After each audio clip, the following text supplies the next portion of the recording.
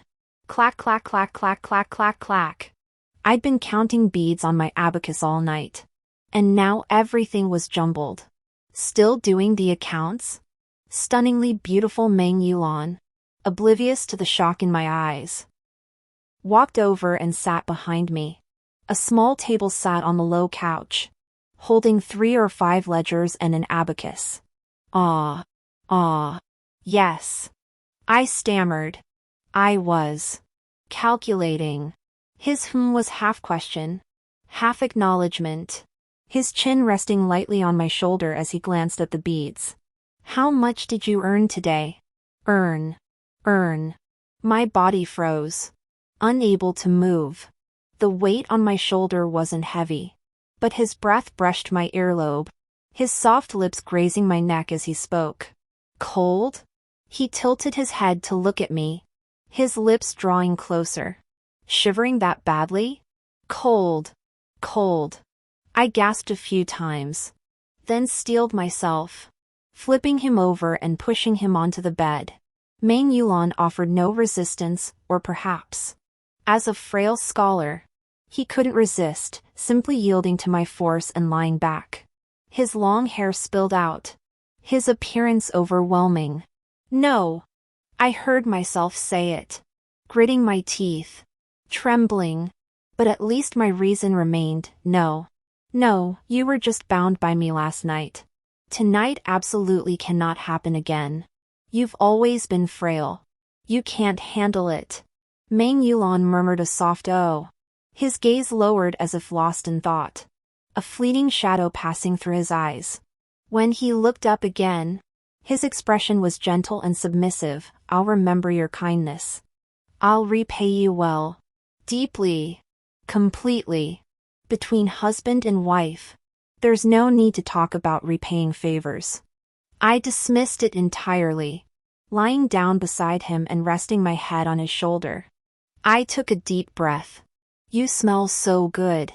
I use the same soap nuts as you, he said. It's not the soap nuts. It's another scent. I murmured lazily, lifting my head to look at him. Yulan? He lowered his gaze to meet mine. I chuckled softly, shook my head, and wrapped my arms around his waist. Nothing. Just calling your name. Wanted to call it. Master Meng Yulan. He remained silent. I hummed twice. Why aren't you answering? Call me again. And I will, he said. Master Meng? Here. Meng Yulan? Here. Yulan? Here. Hey. Yulan. Shang Shi. He suddenly called my name. Yes. I answered loudly.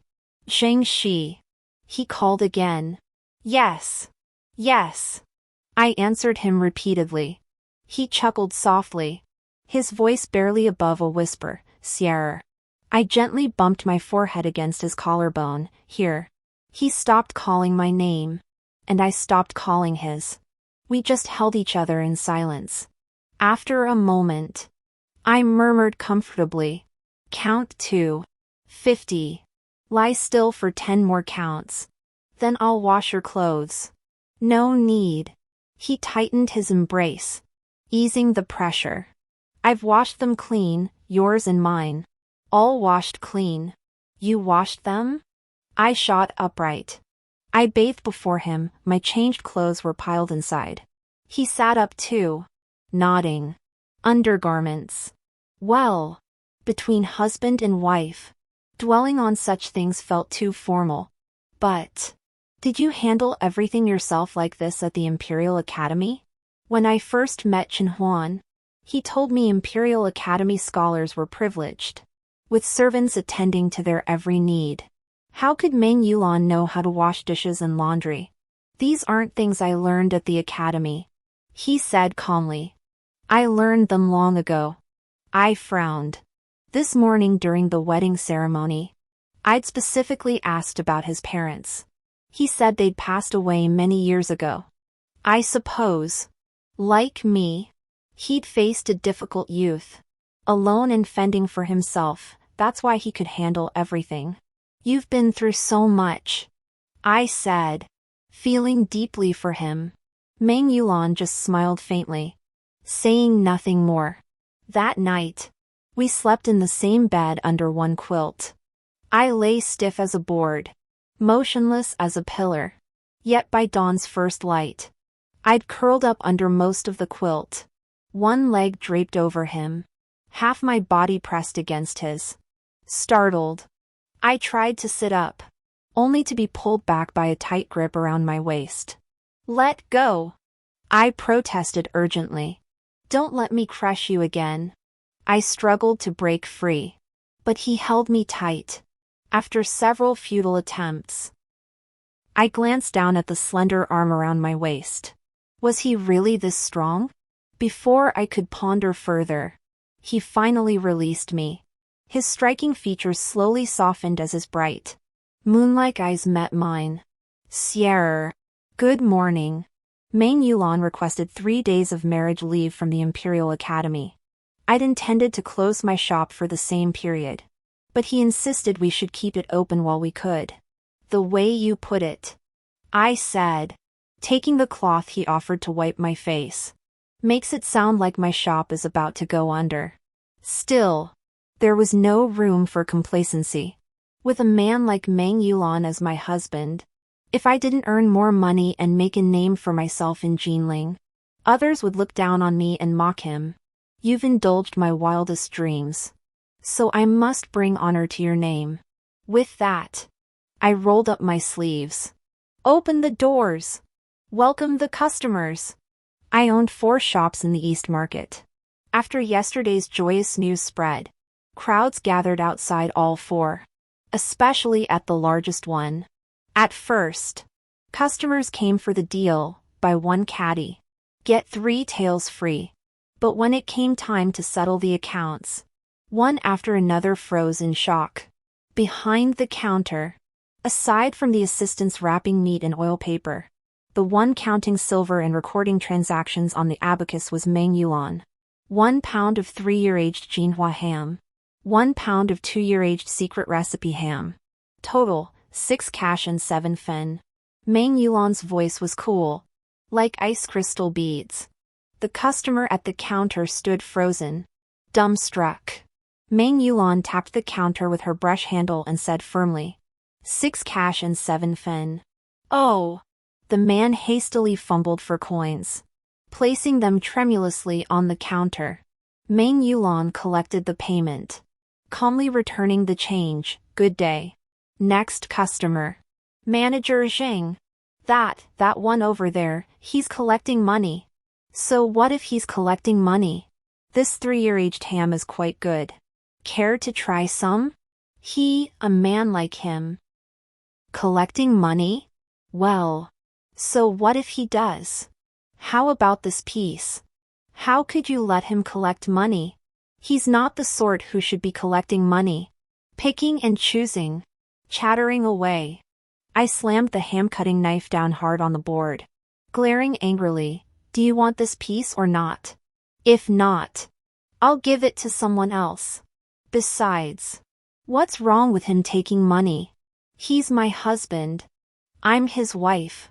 He handles the household. I handle the outside world. Why make such a fuss over a husband and wife's business? I could take it in stride, but others couldn't. More and more people streamed into the shop, some seemingly just to see Meng Yulan. Meng Yulan was accustomed to being stared at and took it in stride. Look all you want, but if you don't buy, you're out the door. By evening, not a single piece of pork rind remained in the shop. Master, the clerk whispered, glancing at Meng Yulan behind the counter. We've sold out everything in the shop and the warehouse today. Even the stock from the 3 branches is nearly depleted. With such a huge volume of sales, the master hasn't even touched the abacus. What if there's a mistake in the accounts? So what if there is? I can afford to cover it. Ahem. I reflected on my momentary distraction. then called out, "Yulan, how much did we collect today?" 637 taels, 5 mace, and 8 cash. Meng Yulan recorded the balance in the ledger. That much? I leaned in to take a look. Beautiful handwriting. Truly. The pen reveals the man. I fished the seal from my pouch, breathed on it, and was about to press it down. Not so fast. Meng Yulan stopped me, a hint of amusement in his voice. With so many clerks in the shop, have them double-check the figures. I trust you, I said. Trust is one thing, but verification is another. In business, caution is always wise. Meng Yulan replied. His insistence left me no choice but to summon the clerks. All 3 abacuses were brought out, and the clatter of beads began.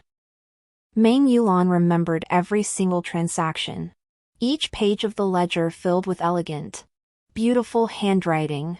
After a long while, the clatter of the abacus ceased. How much? I asked. Not a single copper coin off what the master said. The clerks replied, exchanging stunned glances before turning to Meng Yulan. Hundreds, even thousands of transactions, all calculated from memory? Master, could you be the reincarnation of the god of wealth? The god of wealth certainly didn't look as handsome as Meng Yulan. Meng Yulan brushed a strand of hair from my ear and smiled at me. Am I impressive? I nodded frantically. Impressive? He was nothing short of a world-class prodigy. A divine being incarnate. Meng Yulan closed the ledger and began sorting the silver coins on his abacus. I stared at him blissfully, growing fonder by the second. After a long gaze, I finally blinked. He insisted on double-checking the calculations. Could it be just to prove how amazing he was? Showing off his skills? Flaunting his feathers? A peacock? Impossible. Meng Yulan would never be that kind of person. Since business had gone so well, after closing the shop that evening, I insisted we go to Jiangnanshan for dinner. Wouldn't it be better to have your homemade bone broth noodles? Meng Yulan asked. We'll have plenty of chances to eat that later. Tonight. Treat me to something special, I said. Meng Yulan looked disappointed but reluctantly agreed. I changed into fresh clothes and began grooming myself when Meng Yulan took the comb from my hands. Let me do it, he said, stepping behind me. He undid the single braid I'd hastily made for convenience, combed my hair smoothly, then gathered it all up into an elegant bun. You even know how to comb hair. I marveled. Is there anything in this world you can't do? Many things, he replied with a faint smile. For instance, I can't make ham, nor can I slaughter pigs. Ham making and pig slaughtering. I pictured Meng Yulan attempting those tasks and couldn't hold back, bursting into laughter. Jiangnanshan, the most renowned restaurant in Jinling City, stood 5 stories tall on Xuanwu Street. As evening approached, the restaurant's busiest hour, a line of over a dozen people waited for tables at the entrance. We won't have to wait, I declared proudly, hand in hand with Meng Yulan. Jiangnanshan's signature dish requires him. I've cured myself. We'll go straight to the 3rd floor. The 1st and 2nd floors of Jiangnanshan catered to common folk, while the 3rd and 4th floors hosted officials and nobility. Access to the 5th floor required exceptionally high status and privilege. Mr. Zheng, the attendant at the entrance, recognized me instantly. What perfect timing! Only 1 table remains on the 3rd floor. Shall I prepare it for you? Thank you. I nodded. See? I turned to Meng Yulan with a hint of smugness. I told you, wherever I go, a table is guaranteed. Sierra, you're amazing. Meng Yulan praised me. Well, I said with unwarranted confidence, feigning modesty. I'm no tycoon in Jinling's business circles, but I do hold some standing in the East Market. Not some standing, you're the foremost figure there. Meng Yulan praised without reservation. He sure knew how to compliment. I giggled quietly, like a little mouse stealing oil. Passing through the first-floor lobby, Meng Yulan and I headed upstairs. Just as we reached the third floor, a middle-aged man descended the stairs. Mr. Wang. I greeted him. This was the chief steward of Jiang Mansion, Mr. Wang, who had always been quite familiar with me. Ignored my greeting and instead looked at Meng Yulan in astonishment. Meng Yulan stood motionless, his gaze impassive. Master Meng. Manager Wang bowed formally. Your presence graces our humble establishment. Please follow me to the 5th floor. Me, who'd been strutting around with my tail wagging just moments ago. Wait. This is the 5th floor? Not necessary, Meng Yulan said coolly. My wife brought me here. She's already arranged a table on the 3rd floor. The shopkeeper glanced at me, then at the hand I was clasping with Meng Yulan's. Suddenly understanding, he exclaimed, My apologies, Mrs. Meng is naturally an honored guest as well. Jing manager is Jing manager. She has a name and status, such formalities are unnecessary. Meng Yulan stated. Even the seasoned and dignified manager Wang was caught off guard, momentarily at a loss for words. Manager Wang, I said with a smile. We're longtime partners who've worked together for years. We know each other inside out and share a special bond.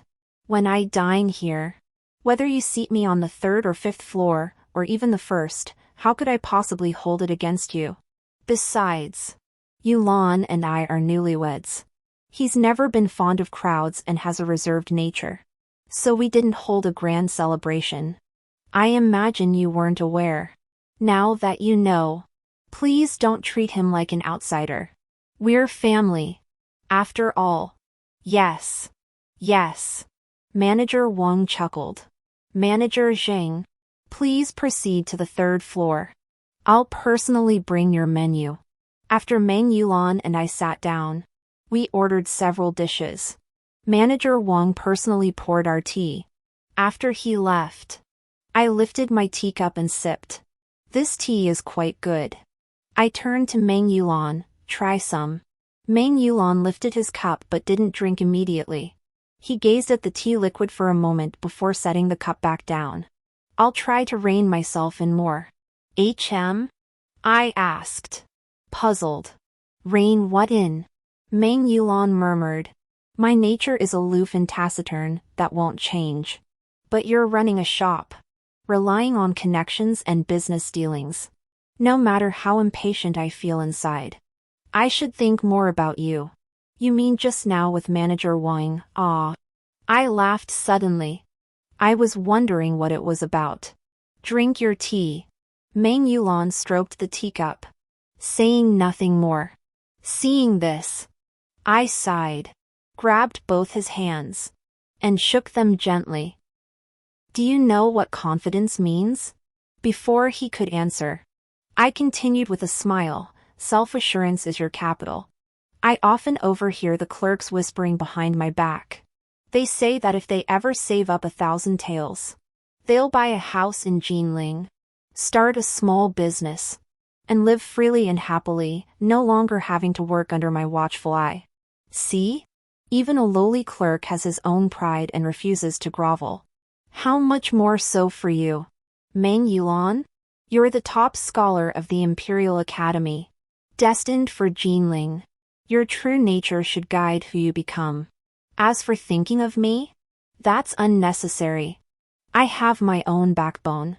Opening all those shops in Jinling's East Market, it took resourcefulness, cunning, discernment, and depth. Without any one of those, it couldn't be done. I released his hand, pressed the teacup into his palm, and told him, I don't walk around with my nose in the air just because you're my husband. And you shouldn't feel like dirt just because I'm your wife. You have your pride. I have my skills. Neither of us is the other's weakness or Achilles' heel. Neither of us needs to compromise for the other. Meng Yulan gave me a soft smile and lowered his head to drink his tea. I watched him, a bittersweet warmth filling my heart. He worried his disdain for social conventions might lead him to offend those connected to me. I was relieved by his concern. But that was all. What truly troubled me was his refusal to let Manager Wang address me as Lady Meng. I have a name, a status, not merely as Meng Yulan's wife, but as the chief manager of the 4 ham shops in the Eastern Market. Not taking a husband's surname had been advocated since the Empress took power. Yet the age-old tradition of male supremacy over women wasn't something that could be changed overnight. Meng Yulan, as the head of the Imperial Academy and a disciple of the Son of Heaven, was the one who should most strictly adhere to ancient customs. Yet, he truly is different. The very best. This meal was most delightful. Meng Yulan served me dishes, poured my tea, and in that haze, I actually experienced the enchantment of the land of tenderness. No wonder men adore brothels, beautiful women feeding them food and wine with every caress, letting them hold hands and embrace waists. Could such intoxicating indulgence be put into words? Sigh. Hee. Meng Yulan glanced at my arm wrapped around his waist, smiling silently. It was as if he saw through my lecherous nature yet indulged my every advantage. A simple cup of tea, yet I sipped it with the buzz of wine. Half my body nearly nestled into Meng Yulan's embrace. Just as I was gathering the courage to ask him to feed me a couple of sips, fully embracing my naughty, reckless side, a tall man dressed with impeccable taste approached. His presence was overwhelming. As he strode straight toward us, I sensed something amiss and immediately sat up straight. Master Meng. One of them stopped and bowed, his voice deep and measured. My master is currently on the 5th floor. He requests your presence. I won't see him. Meng Yulan placed a shrimp on my chopsticks. Master Meng. The man frowned slightly. Last Mid-Autumn Festival, during the night tour of ZY Garden, I accompanied my master when he met you. The implication was clear. He feared Meng Yulan didn't recognize his master. Hence the refusal. I recognize you, Meng Yulan said indifferently as he refilled my empty teacup. I recognize you. But I still won't see him. Young Master Meng, the man was visibly angered, yet held back. Helpless. After I finished 2 shrimp, another person descended from upstairs, dressed identically to the first but wearing a more welcoming smile. After bowing to Meng Yulan, he said, my young master entrusted me with a message. He understands the principle of visiting 3 times. If young Master Meng is unwilling to come upstairs, he is willing to come down personally to greet you. Yulan? I glanced at Meng Yulan. I didn't ask who the young master was. I only said, if you don't want to see him, we'll leave immediately. Let's go home now. Very well. Meng Yulan set down his chopsticks and said indifferently, if he wants to see me, then so be it. He took my hand and stood up to go upstairs. Young Master Meng. Both men raised their hands simultaneously. Our master insists on seeing only you. Meng Yulan scoffed coldly and turned to leave. Young Master Meng. Their expressions darkened, yet they couldn't halt his retreating steps. They finally managed to stop him, but after much hesitation, they stepped aside to clear his path upstairs. Such an atmosphere, whoever was upstairs must be no ordinary person. I tightened my grip on Meng Yulan's hand. It's fine, Meng Yulan murmured. I'm here. No need to be nervous. Upon reaching the 4th floor, it was completely empty. After a quick glance, I became even more certain of the exalted status of whoever resided upstairs. By the window on the 5th floor, 4 men in white robes guarded a youth clad in brocade. The youth possessed striking beauty. Though young, he carried himself with unflappable composure. A faint smile touched his lips as he rose. I thought I'd have to come personally to fetch you. It's rare you've granted me the courtesy. Meng Yulan released my hand, saying nothing. merely bowing deeply with clasped hands. My heart skipped a beat as I followed his lead in bowing, vaguely guessing at the youth's identity. At the same time, I frowned. Why did he look so familiar? Your Highness. Prince Shuo. You flatter me, Meng Yulan said in a cool tone. Prince Shuo. A prince? I suddenly lifted my gaze and looked at the youth again. The youth noticed me too, offering a faint smile. Yulan's marriage to you was rather hasty. I hadn't time to prepare a proper gift. Consider it owed, I shall make it up to you later. There's no need. I stammered. We didn't hold a banquet. It would be shameful to accept gifts without offering anything in return. Taking without giving is hardly proper. The youth paused, then smiled again, then, am I spared? He asked as if to himself, seemingly unconcerned with my response. Raising his hand, he gestured. Sit. Let's eat and talk. Meng Yulan pulled out a chair and had me sit down before taking a seat beside me. The table was laden with dishes. Yet I couldn't swallow a single bite. The words Your Highness echoed relentlessly in my mind. I, a mere shopkeeper selling ham in the East Market, though I had a little money. I was still just a commoner. Now, having married Meng Yulan, I'd met a prince, and not just any prince. Prince Shuo. Xiao Jin, the eldest son of His Majesty and the Empress Dowager. He was destined to be crown prince. Destined to become emperor. Me. Sitting at the same table as the future emperor? I stole a glance at Xiao Jin's chopsticks. Not gold. Then again. Wait. No. His slaughter knife wasn't gold either. Still unwilling to enter officialdom? Xiao Jin asked suddenly. Yulan is shallow in learning and lacking in knowledge. Many of the classics in the Imperial Academy remain unstudied. Entering officialdom. I fear it is beyond me. Meng Yulan replied expressionlessly. You lack learning? Is there anyone in all of Dashing more talented than you? Xiao Jin shook his head. Yulan. Since I was in theft as prince at 14, I've invited you every year. And you've refused every year. Now that you're married, don't you wish to achieve something? I don't. Meng Yulan poured me another cup of tea, handed it to me, and whispered, Imperial tea. Fragrant. I sipped it slowly. It was indeed fragrant. Yulan, you're in the prime of your life now. Could it be, Xiao Jin glanced at me? Could it be you intend to drown yourself in marital affection? Naturally. Meng Yulan served me a few more bites of food before nodding to Xiao Jin. Affection is meant to be indulged in. Your Highness speaks wisely. You, Xiao Jin's handsome, youthful face paled slightly. Beneath the table, I clasped Meng Yulan's hand, my fingertips trembling slightly. He was being so ruthlessly blunt, what if he angered Xiao Jin? Meng Yulan eased his grip, as if soothing me. Xiao Jin closed his eyes briefly, then waved his hands several times. The white-clad guards upstairs instantly retreated to a considerable distance. He opened his eyes and looked at me. But I looked at Meng Yulan. There's nothing she shouldn't hear, Meng Yulan said calmly. If she can't bear it, neither can I. All these years I've known you, Your Highness.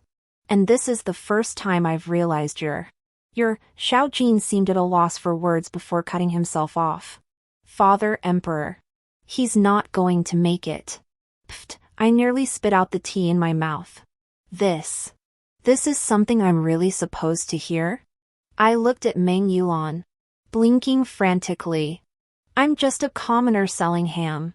This is way beyond my comprehension. Meng Yulan picked up a pastry for me, not even lifting his head as he said, Then congratulations are in order, Your Highness. Gulp, the water I hadn't spit out was swallowed back down. My eyes went wide. My fingers trembled. This meal couldn't possibly be my last meal in this world. Could it?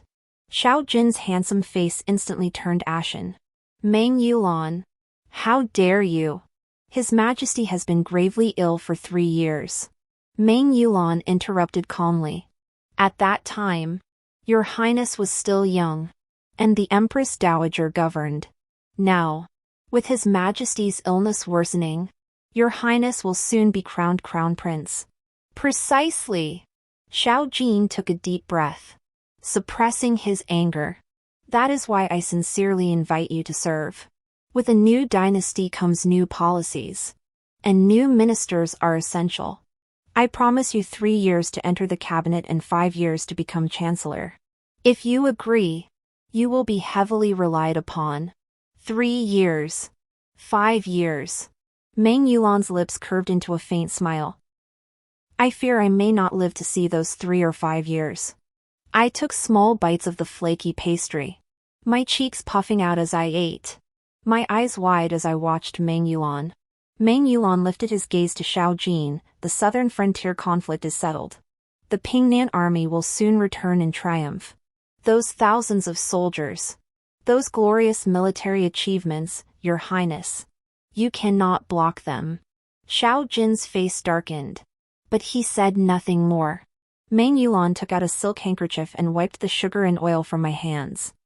Holding them, he rose and addressed Xiao Jin. Your Highness's sincere invitation is deeply appreciated. Yet my talents are too shallow to be of service. I must take my leave. As Meng Yulan and I reached the staircase, he halted. Without turning back, he remarked calmly, when pitted against life itself, overwhelming power and fortune pale in comparison. Life comes first, with it, everything else follows. Xiao Jin looked over. Let's go, Meng Yulan whispered to me before descending the stairs. We walked straight out of Jiangnan Spring, strolled through 2 more streets, and then I couldn't hold back any longer. I pulled him away from the crowd and jogged back to the East Market. All the way, I pressed my lips tightly together, gritted my teeth, and kept my head down, rushing forward. Fortunately, Meng Yulan had long legs and kept pace. We stormed home, slammed the door shut, locked it, then retreated inside and bolted the door. I pressed my face against the door crack to peer out, dashed back to the window to look again, and finally climbed onto the table, reaching for the ceiling beam. Sierra, Meng Yulan observed me. What are you doing? Shoo! I quickly raised a finger, whispering, I'm checking if anyone's following or eavesdropping. Meng Yulan sat on the low couch, propping his cheek with one hand, watching me pace around the room with a half-smile. I went through the entire house. Well, I searched high and low. Confirmed, no ears behind the walls. All right. I dashed back to Meng Yulan, about to sit down when I jumped up again. Wait! Another round of rummaging through drawers ensued. I grabbed handfuls of melon seeds and dried fruits, dumping them onto the table. Kneeling on the low couch, I beamed with excitement. You can talk now. I've been dying to know the whole time. Hurry up. Tell me. Meng Yulan raised an eyebrow. Tell you what? Tell me. I raised my voice, then covered my mouth, eyes sparkling. Tell me about the Prince of Shuo. Royal secrets were always the most beloved topics among the common folk. Whether the emperor used a golden hoe or not could spark endless discussion, let alone this real-deal dynasty change. His affairs. Meng Yulan glanced at the table laden with melon seeds and dried fruits. You seem quite indifferent. It was like listening to storytellers in a tea house. The key was that it had nothing to do with oneself. Yet it was utterly entertaining. Had you accepted his proposal, I'd be trembling with anxiety right now. But since you didn't, I smiled brightly. If there's no personal gain involved, naturally I don't care. Come on, tell me. Meng Yulan gave a faint smile, scooped up a handful of melon seeds, and cracked open the kernels. Fine. I'll tell you whatever you want to hear. Ah, that stumped me. After a moment, I asked, I don't understand. Why did you say I wouldn't live past 3 or 5 years if I followed him? Because I would definitely die, Meng Yulan replied. Me. That was an answer. But not a complete one. He fed a sunflower seed kernel into my mouth. Continued shelling. And casually asked. Do you know who holds power in the court today? The Empress Dowager. I replied without hesitation. Correct. It is indeed the Empress Dowager. Meng Yulan murmured, lowering his gaze. His pale hand cracked open a jet-black melon seed shell, revealing a smooth, white kernel glistening between his fingertips. His Majesty and she have 2 sons and 1 daughter. Prince Shua, Xiao Jin, is the eldest son. The youngest son is named Xiao Xia, only 7 years old this year. I know that. I said to Meng Yulan, my mouth full of the fragrant seeds. I also know that Prince Shua and Princess Yanga are twins. Prince Shua was hailed as a child prodigy from a young age and is now known as the virtuous prince. Though still young, he possesses great magnanimity, just as I witnessed today. The man lived up to his reputation. Had he lacked that magnanimity, neither Meng Yulan nor I would have walked away alive today. 3 years ago, when His Majesty fell ill, some suggested appointing Prince Shua as crown prince to oversee the realm. But later, Meng Yulan's lips curved into a faint smile. Those who voiced such opinions either met their deaths or were exiled. Not one of them ended well. My hand paused mid-bite on a dried peach slice as I slowly turned to look at Meng Yulan. His expression was deep and somber, his eyes dark and shadowed. After silently weighing things in my mind, I suddenly gasped, the Empress Dowager, seizing power? Holding my breath, I glanced around before leaning in, eyes wide, whispering hoarsely, the Empress Dowager seizing power? Meng Yulan didn't respond, only offering a faint smile. I'd like to try what you're holding. Dazed, I handed him the partially eaten dried peach. Meng Yulan accepted it without hesitation, savoring it with evident pleasure. The Empress Dowager seized power. The Empress Dowager seized power, suddenly. So much made sense. If Prince Shua ascends the throne and the Empress Dowager refuses to relinquish power, then all who aid Prince Shua become her enemies. For 3 years, the Empress Dowager ruled with an iron fist, ruthlessly amending laws and executing every official who dared dissent. Her bloodthirsty nature was plain for all to see. A chill ran down my spine. The pleasant mood of watching a play vanished, replaced by a prickling sensation on my scalp. Prince Shua offered Su Meng Yulan the chancellorship in 5 years, provided Meng Yulan could even survive that long. This is nothing but a pie in the sky. A poisoned cake. Thank goodness. Thank goodness. I exhaled the breath I'd been holding. You didn't agree. I could never have agreed. Meng Yulan replied calmly. He and I were never meant to be of the same kind. My mood for watching the drama had vanished. Fiddling with a sunflower seed shell, I frowned and asked. Then, is there any chance the Empress Dowager might cede power to His Highness the Prince of Shua? After all, he is her biological son. Absolutely not. Meng Yulan answered without hesitation. Oh.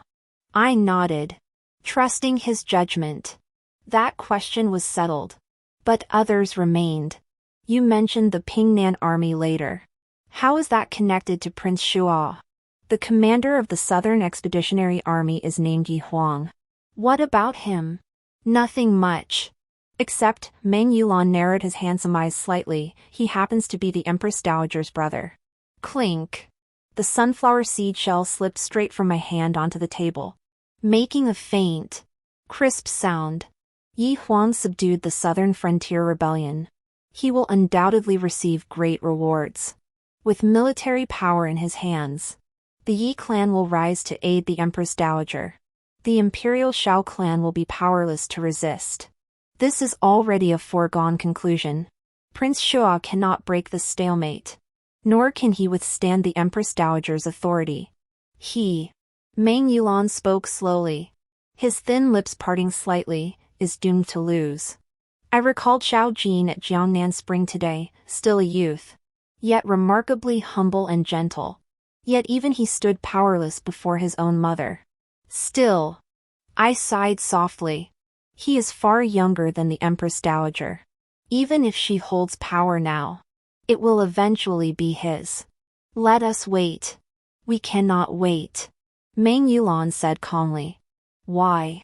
I couldn't understand. Because of the Empress Dowager's nature. She never gives anyone a chance. Meng Yulan said this, then looked at me again. I don't want power. You just want to sell ham. Sierra. Those things have nothing to do with us. Of course not, I said immediately. Power struggles are such dangerous affairs. The Empress Dowager is Prince Shua's own mother, and Prince Shua is her own son. Even those of the same blood scheme against each other, how could they care about anyone else's survival? If you get involved, you'll surely suffer losses. Yulan, you're the very best, you absolutely mustn't be dragged in to be slaughtered. No one can snatch away the delicious meat that is my husband. My worries for Meng Yulan kept me restless at night.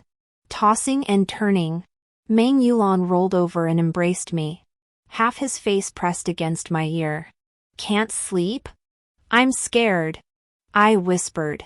What if someone breaks in and kidnaps you? Meng Yulan chuckled, his voice low and refined. Are you talking about yourself? Here I was tossing and turning, and he still had the energy to joke. I gave his shoulder a light whack and mumbled, but I really am scared. Imperial powers clashing and fighting each other is like a knife already raised, poised to slice through a ham. Whether the knife is hard or the leg is hard, the leg hair definitely can't hold up. Leg hair is so soft and weak. Has anyone ever thought about the leg hair? Wait. Ham doesn't have hair. The hair gets singed off the moment it becomes a ham hock. This analogy sucks. Totally off base. Need a new one. What are you thinking about? Meng Yulan asked softly. Leg hair, I answered without hesitation. For once. Meng Yulan was speechless for a moment. No. Wait. I realized and quickly explained. I was thinking. One is the Queen of Heaven, the other a prince. And us? We're just ordinary people. They could wipe us out effortlessly. Are you afraid? Meng Yulan asked. Caught off guard. I chose honesty, afraid. Hey! Suddenly, my waist was locked in a tight grip, and my body was pinned down. Meng Yulan pressed half his weight onto me. One hand pinching my chin, his breath brushing my lips. Even if you are afraid, we are already married. Whether it was the darkness or not, his voice sounded colder, laced with a hint of ferocity. Yulan? I called his name uncertainly. Meng Yulan breathed heavily, responding with a faint hum. His expression remained hidden, but his cool voice continued slowly. Husband and wife are one. Neither of us can escape this, whether you acknowledge it or not. Of course I acknowledge it. I cut him off, utterly confused. Yulan, are you okay? Acknowledge? Meng Yulan paused, his voice softening slightly. Weren't you afraid? You're not afraid? I asked strangely, wrapping my arms around his back in concern as I held him close. You must be more afraid than I am. Yes. You should be afraid. Who told you to be so outstanding? Who told you to be so exceptional? As the saying goes, never flaunt your wealth, that's a golden rule. Better to be wary of thieves than to be ignored by them. If the Prince of Shua has his eye on us, who's to say the Empress Dowager won't follow suit? Yulan. I tightened my grip, holding him closer. I've stashed money in all 4 major banks. If things turn sour, we'll leave immediately. We'll get out of Jiangnan and head southwest. Yes. Southwest. The people there are fierce and untamed. beyond the reach of imperial authority. Oh, and their cured ham is famed. They say an ancient salt well imparts a unique flavor. I'll continue making ham. And you can keep handling the accounts, though someone like you deserves better than bookkeeping. Do whatever you wish. I muttered incoherently, my words growing wilder by the second. Yet the grip around my waist loosened considerably. His breath at my neck no longer carried that icy ferocity, softening instead, each exhalation carrying the scent of orchids. I knew it, he was scared. Not scared. Not scared. I traced my fingers slowly up his spine, muttering nonsense. Unreliable, but effective. Meng Yulan propped himself up on his elbows, his thick hair brushing my cheek. If you don't marry me, you can stay out of it all. No need to live in fear. Or you could divorce me and walk away. His voice was soft to the point of being eerie, like a velvety cushion concealing a poison needle. What nonsense is this? I protested, pressing his head back onto my shoulder. I am afraid. But no matter how afraid I am, I will never abandon you. In this life, one must inevitably bind oneself to another through life and death. That person is you. So I fear nothing. Meng Yulan chuckled softly a few times, then sighed lightly, as if finally releasing a long-held burden. He murmured to me, in this life, one must inevitably bind oneself to another through life and death. That person is you. And I feel, whatever I have to give up is worth it. I laughed a few times, then stroked his back. After a moment, I cleared my throat. How about you get off first? You're kinda heavy. He was still pressing down on me. All right. Meng Yulan kissed my earlobe. The weight vanished from my body, and I drew a breath. But before I could finish inhaling, the world spun violently. I was pulled forward, landing face down on top of Meng Yulan. Still heavy? He asked. His chest rose and fell as he spoke, his breath fragrant. Something tingly and numbing slowly grew within me, urging me to quietly lower my head, seeking softer, more tempting places. I couldn't see his face clearly, but I could feel his breath. Lips. So close. Just a little lower. A little more. And I could. My head tilted sideways, and the kiss landed on his cheek. A fleeting touch. Then apart. I scrambled off the bed, pulling the quilt over my head. I'm tired. I'm going to sleep. Dream of me tonight. Meng Yulan remained silent. My head was spinning, my limbs weak. I dared not breathe too loudly. After a long while, Meng Yulan's hand reached over, gently clasping mine. His voice was soft and measured. Sweet dreams. Useless. So utterly useless. 3 days alone with Meng Yulan, and the only progress was holding hands and kissing cheeks while sharing a bed.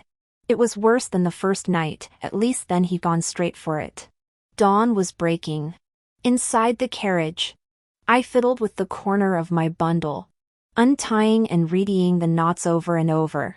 Meng Yulan pushed aside the curtain for a glance, then remarked indifferently, "We're almost there." Already? I felt dazed, then hurriedly untied the 4 tight knots on my bundle. Inside, I packed clothes for you and half a pound of ham. The ham's wrapped in oil paper, it'll keep well if you can't finish it all. Handing him the bundle, I gazed at him longingly. The Imperial Academy had a 5-day break starting in 5 days, our next meeting wouldn't be until then. Meng Yulan took the bundles without a word, his gaze fixed on the street scenes outside the carriage window. He seemed utterly indifferent, showing no lingering attachment. I twisted my fingers and bit my lower lip, finally unable to hold back. Don't you have anything to say to me? Nothing. Meng Yulan turned his eyes to me. This man, how infuriating. Seeing my eyes widen in shock, he murmured softly, "It's about time." What are you talking about? I snapped. Annoyed. Didn't you say you had nothing to say? If you have nothing to say, then why, hey? Before I could finish, he lifted me up and sat me sideways on his lap. The carriage jolted slightly, and I clung to his neck in fright. There really isn't anything to say, he murmured, one arm around my waist, the other cradling the back of my head. But other things we can do. When his lips met mine, it felt like lightning struck. My mind went blank. Struggling in shock was instinctive, but the 5 fingers clasping the back of my head wouldn't budge an inch. His kiss moistened my lips, softened them, easily pried open my teeth, and deepened the entanglement. The carriage seemed to have stopped. Voices murmured outside, but they were faint and indistinct. I was utterly lost in the embrace of tenderness, too consumed to care, until the curtain was abruptly yanked aside. The sudden brightness was accompanied by a chorus of gasps. Dazed, I glanced outside only to be roughly pulled back into Meng Yulan's shoulder. What's happening? What's happening? I couldn't process it. Then Meng Yulan's cold voice cut through the air. Gathered here like this, where are your manners? After his words, the outside erupted in a clamor, followed by the resounding voices of young men. Greetings, senior brother. Good morning, senior brother. Whoa. My entire body tensed. How many people were out there? Judging by the noise, at least dozens, maybe even hundreds. Meng Yulan gave a faint acknowledgement, then turned to me. Stay in the carriage. Get yourself together before coming down. Oh. My soul fled my body. I was dazed and dumbstruck. Before stepping out, Meng Yulan lowered the carriage curtain again. I had no idea what he wanted me to fix, so I slapped my face. Only then did I realize it felt scorching hot. I pulled out my small bronze mirror from my pouch. Whoa! The reflection showed moist corners of my eyes, flushed cheeks, and slightly swollen lips, clearly the face of a girl who'd been up to no good.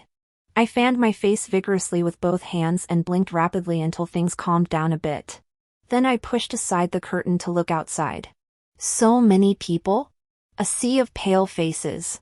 A dense crowd. Had the entire Imperial Academy turned out? Meng Yulan stood at the very front, hands clasped behind his back.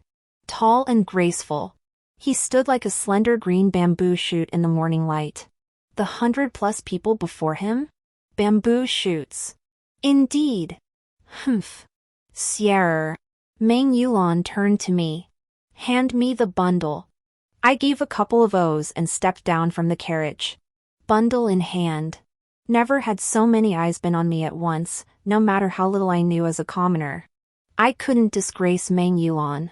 Stealing myself. I walked over to him with a blank expression. Meng Yulan pulled out a wax paper parcel from the bundle and methodically unwrapped it. I was dumbfounded. Was he hungry? Hadn't he eaten bone broth noodles this morning? Even if he was hungry, surely he wouldn't eat right here at the Imperial Academy gates. In front of all these juniors? Once unwrapped, thinly sliced ham lay neatly arranged. Under my puzzled gaze, Meng Yulan walked to the front of the students, took a slice, and handed it to the first person. That student was equally dumbfounded. Taking it blankly, senior brother. What's this for? For you. Meng Yulan continued distributing, his tone casual. My wife makes this ham, it's quite delicious. Try some. If you like it, go buy it from her shop. Me? The third shop in Clearwater Alley. East Market, that's her place. Me? She has 3 more branches in the East Market. Choose whichever suits you. Me? I watched as Meng Yulan distributed every last slice of ham, explaining along the way where the main shop was, where the branches were, how many years the hams had been aged, how much per pound, and so on and so forth. It said that the rise of Jiangnan Spring back then was because the students of the Imperial Academy often gathered here. Could I hope for the ham shop most frequented by Imperial Academy students? After Meng Yulan finished distributing the ham, the morning bell of the Imperial Academy rang several times. I should go inside now. Meng Yulan looked at me, gazing at his picture-perfect features. I felt a wave of reluctance wash over me. 5 days from now, I'll come to take you home. All right. He nodded. Meng Yulan responded, then ascended the steps. Standing before the carriage, I watched his clear, snow-white silhouette and suddenly felt an impulse. Wait. Meng Yulan halted and turned to look at me. I plucked a handful of leaves from a street tree, ran to him, and pressed them into his palm. Sierra? He raised his eyebrows in puzzlement. I smiled. Those words you spoke that day, now. My heart mirrors yours. The world holds countless leaves, yet each is unique. My wish is simple, to possess just one that belongs to me. That is enough. He understood. Closing his palm meant gathering my true heart. Back in the carriage, the driver cracked the whip. With no one around, I buried my face in my hands, giggling and giggling, blushing and stomping my feet. I felt like I was swimming in honey. Just as I was losing myself in this madness, the carriage suddenly stopped. Through the curtain, the driver called out, "Master, someone's blocking the road." Though dawn brought few passers-by, blocking the road on Xuanwu Street in Jinling's Imperial City? They must have bet I left my slaughter knife at home today. Furiously yanking open the curtain, I demanded to see who dared obstruct our path. The sight made me laugh. A cold, bitter laugh. Chen Huan stood before the carriage, glaring at me. What a small world, he just had to show up. I eyed his arms. Last time I'd been too lenient, merely dislocating his joints. This time, I'd break them for good. So it is you, Chen Huan said coldly, his eyes fixed on me. You and senior brother Meng. He paused, then frowned. That he could be bewitched by you. Zheng Shi. I underestimated you. I gave a cold laugh.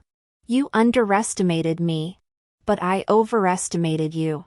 As the saying goes, even if a deal falls through, courtesy remains. You betrayed me once. I struck you once even. If you had any shred of shame left, you wouldn't dare show your face before me again. Yet here you are, blocking my path. Truly, you are shameless. The world is full of shameless people. I simply refuse to pass up an opportunity to seize power in one fell swoop. Chen Huan's brow darkened with grim determination. I left home at 4, entered village school at 6, then provincial academy, prefectural academy, all the way to the Imperial Academy. I thought I was a prodigy. But there, everyone was extraordinary. If I didn't climb higher, I'd never rise. He looked at me. You come from a similar background. You should understand me. I said nothing, only lowering my eyelashes. You made Meng Yulan fall from her pedestal for you, that's your skill. I curried favor with the county princess, that's my calculation. You and I. Different paths but same destination. We're cut from the same cloth. Chen Huan said in a deep voice. I remained silent, my eyelashes fluttering slightly. Now that you've achieved your ambition, I face constant setbacks and must turn to you for help. Chen Huan drew a breath, his expression serious as he met my gaze. The Imperial Academy's 6 arts competition is approaching. I must win first place. Only then will Princess Sangshan agree to marry the county princess to me. Hearing this, I slowly lifted my gaze to meet Chen Huan's eyes. A gentle, lingering smile touched my lips as I asked, with tenderness as soft as water, how exactly should I help you? Chen Huan exhaled sharply, his eyes sparkling with anticipation. When it comes to genuine talent and learning, I'm second only to Meng Yulan. If you could persuade him to give me a little leeway, I'd win the championship hands down. Is that so? I stepped down from the carriage with a smile, walking gracefully toward him. Chen Huan continued talking to himself. I saw clearly just now how well Meng Yulan treats you. If you ask him, he won't refuse. Besides, if I hadn't given you up, how could he have married you? Now that I'm marrying the county princess, both reason and sentiment dictate he should. A sharp slap echoed through the empty street, its crisp sound piercing the air. Chen Huan clutched his half-swollen face, staring at me in shock. Another crisp crack rang out. Chen Huan clutched both cheeks, dazed by the blows. I yanked him by the collar, my cold laughter chilling. You should count yourself lucky I didn't bring my blade today. You should count yourself luckier still that I refused to break the law for scum like you. Otherwise, I'd slice off as much flesh as a single leg could yield. Chin dog, listen up. It's true we share similar origins, but what I have today wasn't gained by climbing the social ladder. I earned it by slaughtering pigs one by one, by chopping off limbs one by one, by selling meat by the ounce. As for you, even if you're gifted beyond measure, your character is worse than a pig's or a dog's. You dream of marrying the county princess to rise overnight? Forget this lifetime, not even in your next life. Or the one after that. Will you ever achieve it? With that, I shoved him to the ground, refusing to spare him another glance. I climbed into the carriage and drew the curtain. Back to the shop, I ordered coldly. The driver whipped the horses, leaving Chen Huan clattering behind us. Inside the carriage, my anger only grew. What on earth possessed me those 2 years to think Chen Huan shared my same hardships? To believe his unrecognized talent made him a worthy man? Pa! I held up 2 fingers to my eyes, blind. Utterly blind. Humph. Think you'll win? Think you'll marry the county princess? Think you'll climb the ranks through connections? Heh. Heh. I ground my molars in a cold laugh. He's got another thing coming. When Meng Yulan returns home on his day off, I'll motivate him properly. We'll crush that bastard Chen Huan in the 6 arts competition. Already gloomy from being separated from Meng Yulan, I was further disgusted by Chen Huan's obstruction. Inside the carriage, I wore a sour expression. But upon reaching the shop, I smiled at everyone, making money matters more than anything. By evening, after finishing the shop's samples, I rubbed my shoulders and headed to the back courtyard bedroom. The room was lit, yet eerily quiet. Something was missing, that beautiful, tall, pale, slender figure with long hair and breathtaking looks. That. I sighed deeply, head hanging low. After washing up, I lay face down on the small wooden table by the low bed, reminiscing about last night at this hour when I still held a beauty in my arms, that ultimate pleasure of being embraced by her. Though it was early summer, I rubbed my shoulders. Lonely, isolated, cold. If only a beauty could descend from the heavens right now. Jing Shi! A voice suddenly rang out, startling me. I looked around to see a slender figure leap through the window. A spirited, defiant young woman stood before me, clad in sleek black armor, her dark hair pulled high with a gilded ribbon. Xiao Xiao? I leapt to my feet. You're back. I only entered Jinling this evening. After seeing my parents, I came straight to you. Chu Xiao crossed her arms, raising an eyebrow at me. Such an honor, aren't you going to kneel and thank me? Go bang your own head. I scolded playfully, pinching her arm before cupping her face to examine it. Sure enough, a red mark appeared below her neck. How did you get hurt again? It's on my back. It's almost healed. Chu Xiao shrugged it off. My brows immediately furrowed. If her neck was already bruised, how severe must the injury on her back be? After checking all the doors and windows, I told her, "Take off your top. I'll apply medicine." "No need. It's just a scratch." Even my mother ignores it. "Why are you so concerned?" "This broken sash. I can't untie it." I shook my head, sighing with a smile. "You're the most stubborn thing about you." As I spoke, I untied her sash and slipped off her upper garment. Only when the fabric fell away did I see it wasn't a minor wound at all. Across her honey-colored back, 7 or 8 slashes crisscrossed wildly, clearly made by a sharp blade. A scabbed-over circular hole on her shoulder suggested an arrow wound. My heart clenched, my breath catching. "I told you I didn't want you to see." Chu Xiao looked disgusted. "You're so easily shocked and scared. Don't let this scare you. Lie down." I patted her uninjured shoulder and retrieved a medicine jar from the cabinet. Its potent fragrance wafted out, clearly no ordinary remedy. This jar was left here by Chu Xiao. When she was hurt, she never sought her family or servants, she always waited for me to tend to her wounds. Dipping my fingertips into the ointment, I gently applied it to the half-healed gashes and asked, "Another rough shipment? When has it ever been anything but a life-or-death struggle?" Chu Xiao snorted lightly. "In this household, my elder brother is precious. My younger brother is precious, only I am not counted as a person. If not me, then who else would face death?" I sighed inwardly. So young, yet already burdened with the family's weight, it truly was a hardship for her. But Chu Xiao narrowed her eyes. "This is the last time. The route is secured, the rivals subdued. My contributions deserve proper recognition. When I saved you that year, you were escorting goods for the first time, still a child. Now, after all these years, your new wounds pile upon old ones.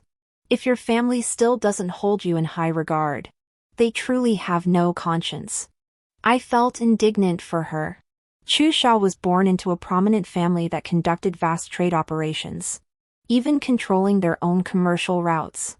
Unrestrained in nature and driven by wild ambition, she had long accompanied the steward on journeys to expand the family's business empire. With vast business comes great danger. "It's like war," Chu Xiao once told me. Her smile was icy as she spoke, "Either my enemies die or I perish. Glorious achievements are built upon corpses. I will stand atop mountains of corpses and seas of blood, looking down on all." Then, she got a sharp slap across the back of her head from me. What nonsense for someone so young. Back then, Chu Xiao barely reached my shoulder. 3 bloody holes gouged by spears in her belly. Yet she still found the strength to spit out threats. Later, I watched her grow bit by bit, from a child on the cusp of adolescence into the young woman she is today. Though newlywed, I already felt the satisfaction of an old mother. There. I tucked away the ointment and helped her dress, saying as I did so, "I know you're impatient, but you really can't tie your sash like that. I've shown you many times before." "Shang Shi." Her voice suddenly turned cold. "HM?" I looked up at her, her gaze fixed on my hair before slowly shifting to my face. "You are wearing a woman's bun?" I touched my hair bun and smiled. "Yes." Chu Xiao's pupils darkened abruptly. I shrugged it off, chuckling. "I got married. Just 3 days ago." Chu Xiao sprang to her feet. "You got married? You got married, why didn't you tell me?" I blinked. "You weren't in Jinling. How could I have informed you?" Chu Xiao said nothing more. She sat back down on the low bench, her head slightly bowed. In the candlelight, half her face was hidden in shadow. After a long moment, I heard her soft, mocking laughter. "Oh, you got married. Well, that's just wonderful." The last few words seemed to seep through clenched teeth. "Xiao Xiao?" I frowned. I'd watched this child grow up. The shift in her tone told me she was suppressing anger. In her youth, Chu Xiao had faced life and death situations. Her family rarely paid her much mind. She'd said only I had truly saved her. Truly treated her with sincerity. It was likely a kind of fledgling attachment. She depended on me. Trusted me. Now that I was marrying, her displeasure was only natural. Well, who wouldn't be displeased if suddenly saddled with a stepfather? Thinking this, I embraced Chu Xiao and coaxed her. The man I'm marrying is truly wonderful. From now on, you'll have both me and him to cherish you. Cherish me? Chu Xiao sneered. Does someone like him even deserve that? That's not what I meant. I tried to explain. Enough. Chu Xiao straightened her collar, stood up, and gave me an icy smile. You're blind to people's true nature. I'll help you out this once. What did that mean? Before I could ask, Chu Xiao had already reached the window and leapt out. Her tempers getting stranger and stranger. I muttered as I tidied the medicine pots, picking up a slender, embroidered box from the low couch. Whenever Chu Xiao returned from Jinling, she'd bring me gifts. This box was her present this time. Inside lay a hairpin, exquisitely crafted with curling floral patterns that bore a distinct foreign flair. Where could she have gone? I examined the pin from every angle, yet its origin remained a mystery. I counted the days on my fingers, finally enduring until the 5th day. Waking that morning, I felt elated. Once today passed, I could bring Meng Yulan home first thing tomorrow. After washing up, I cheerfully opened the shop door, sat happily behind the counter, and began preparing abacus, ink and brushes, ledger books. I even sharpened the knife and polished the scales. After all that bustling, I found it odd that not a single customer had entered. No customers. And the shop assistant skipping work? Setting down 2 stacks of oil paper, I stepped outside to look. What I saw left me utterly dumbfounded. The entire Qingshui alley lay silent and still. Not a soul in sight. The shops on both sides had their doors tightly shut. What was going on? I took a few steps forward, tiptoeing to scan the area. I confirmed that besides myself, there wasn't a single living soul around. Just as I stood there in utter shock, footsteps echoed from the distance. The footsteps were perfectly synchronized. Merely hearing them conveyed a sense of overwhelming grandeur, and I hadn't even seen anyone yet. The sound preceded the sight. Though not as worldly as Meng Yulan, I had some experience. This display was anything but ordinary. Soon, several burly men dressed identically ran over, forming 2 columns along the street. 16 men carried a crimson sedan chair, advancing with steady, deliberate steps. The sedan halted before my shop. 2 men unfurled a brocade carpet. Tossing it down, it rolled to the shop entrance. My eyes widened in disbelief. Had I risen too early? Or was I still half asleep? A pale, beardless old man, hunched over, addressed the occupant of the sedan in a high, soft voice. Your Excellency, we have arrived. A faint The voice was deep and muted.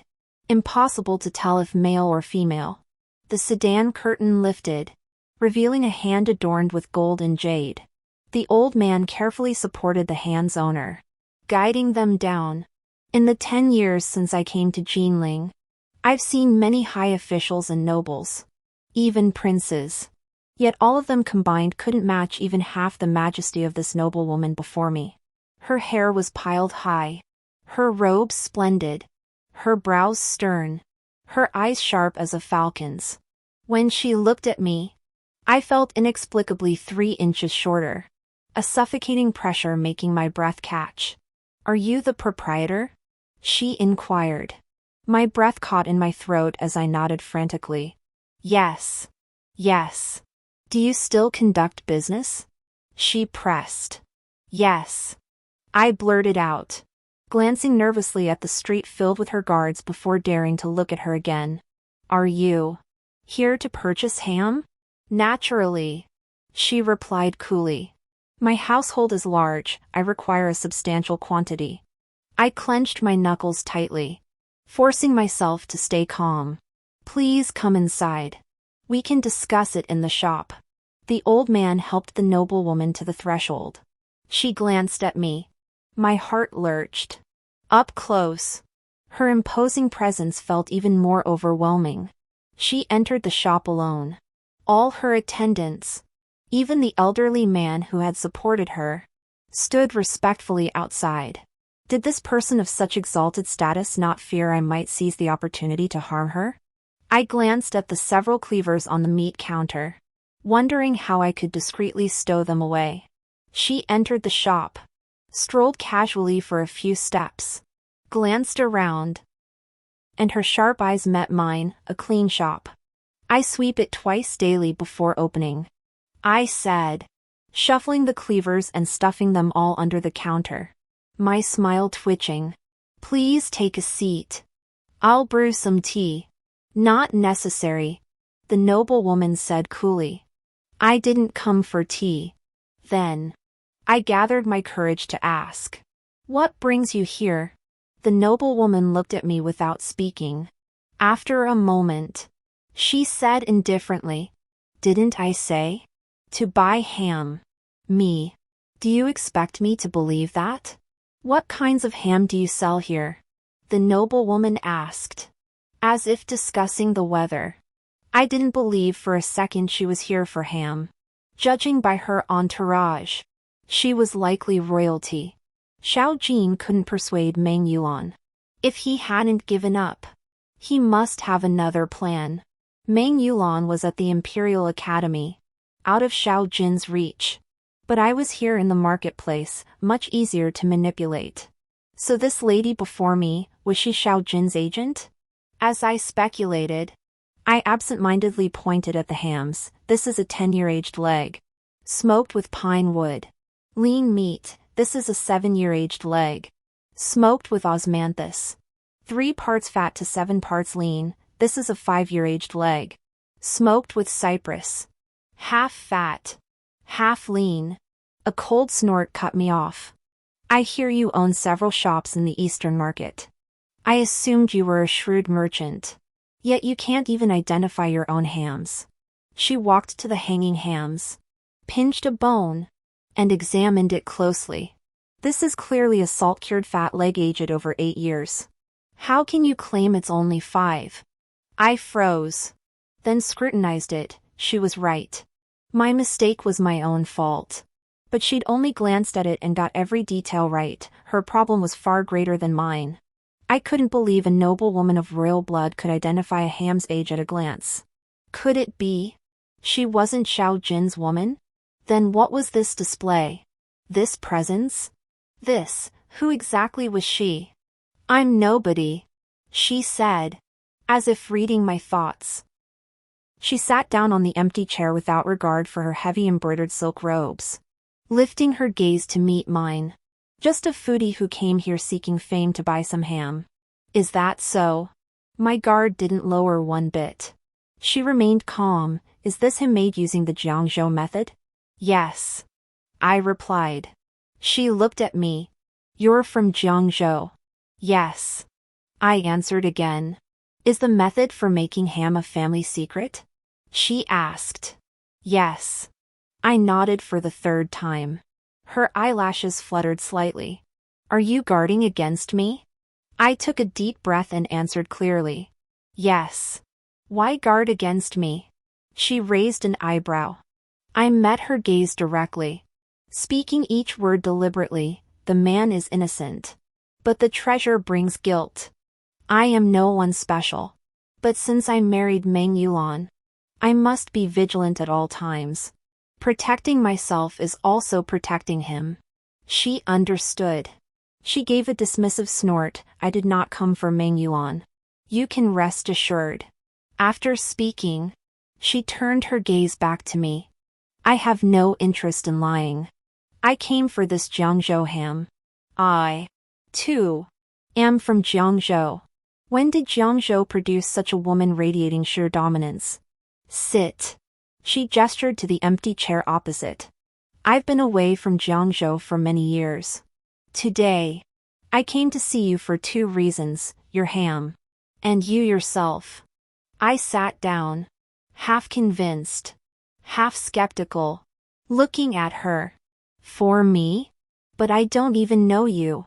Did you expect me to know you? She laughed. Her laughter unabashedly bright.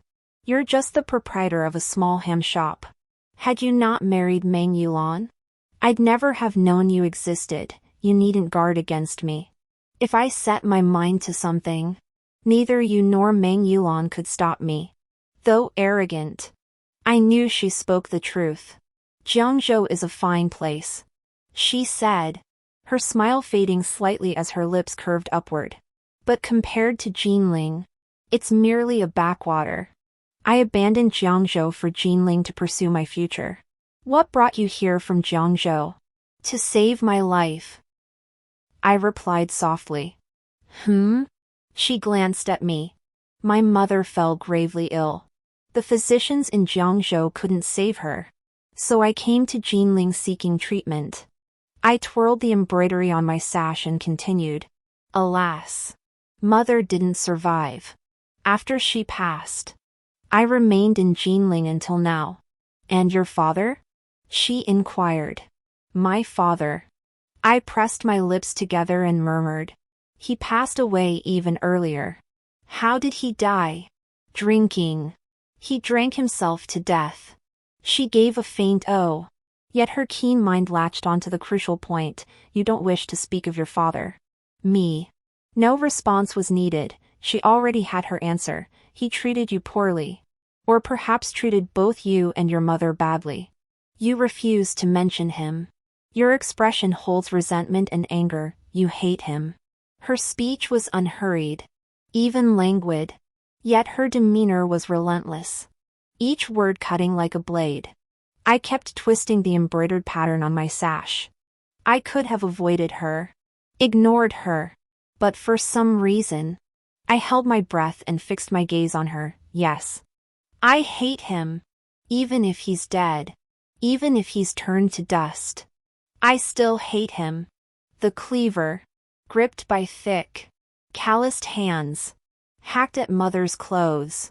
At the pillow. At the table. The drunken shouts and curses still seemed to echo in my ears.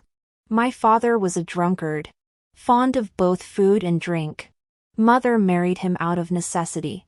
Having lost both her parents, her uncle arranged her marriage to the village chief's nephew, a lazy stutterer. Father loved his drink but couldn't hold his liquor. He got drunk every day.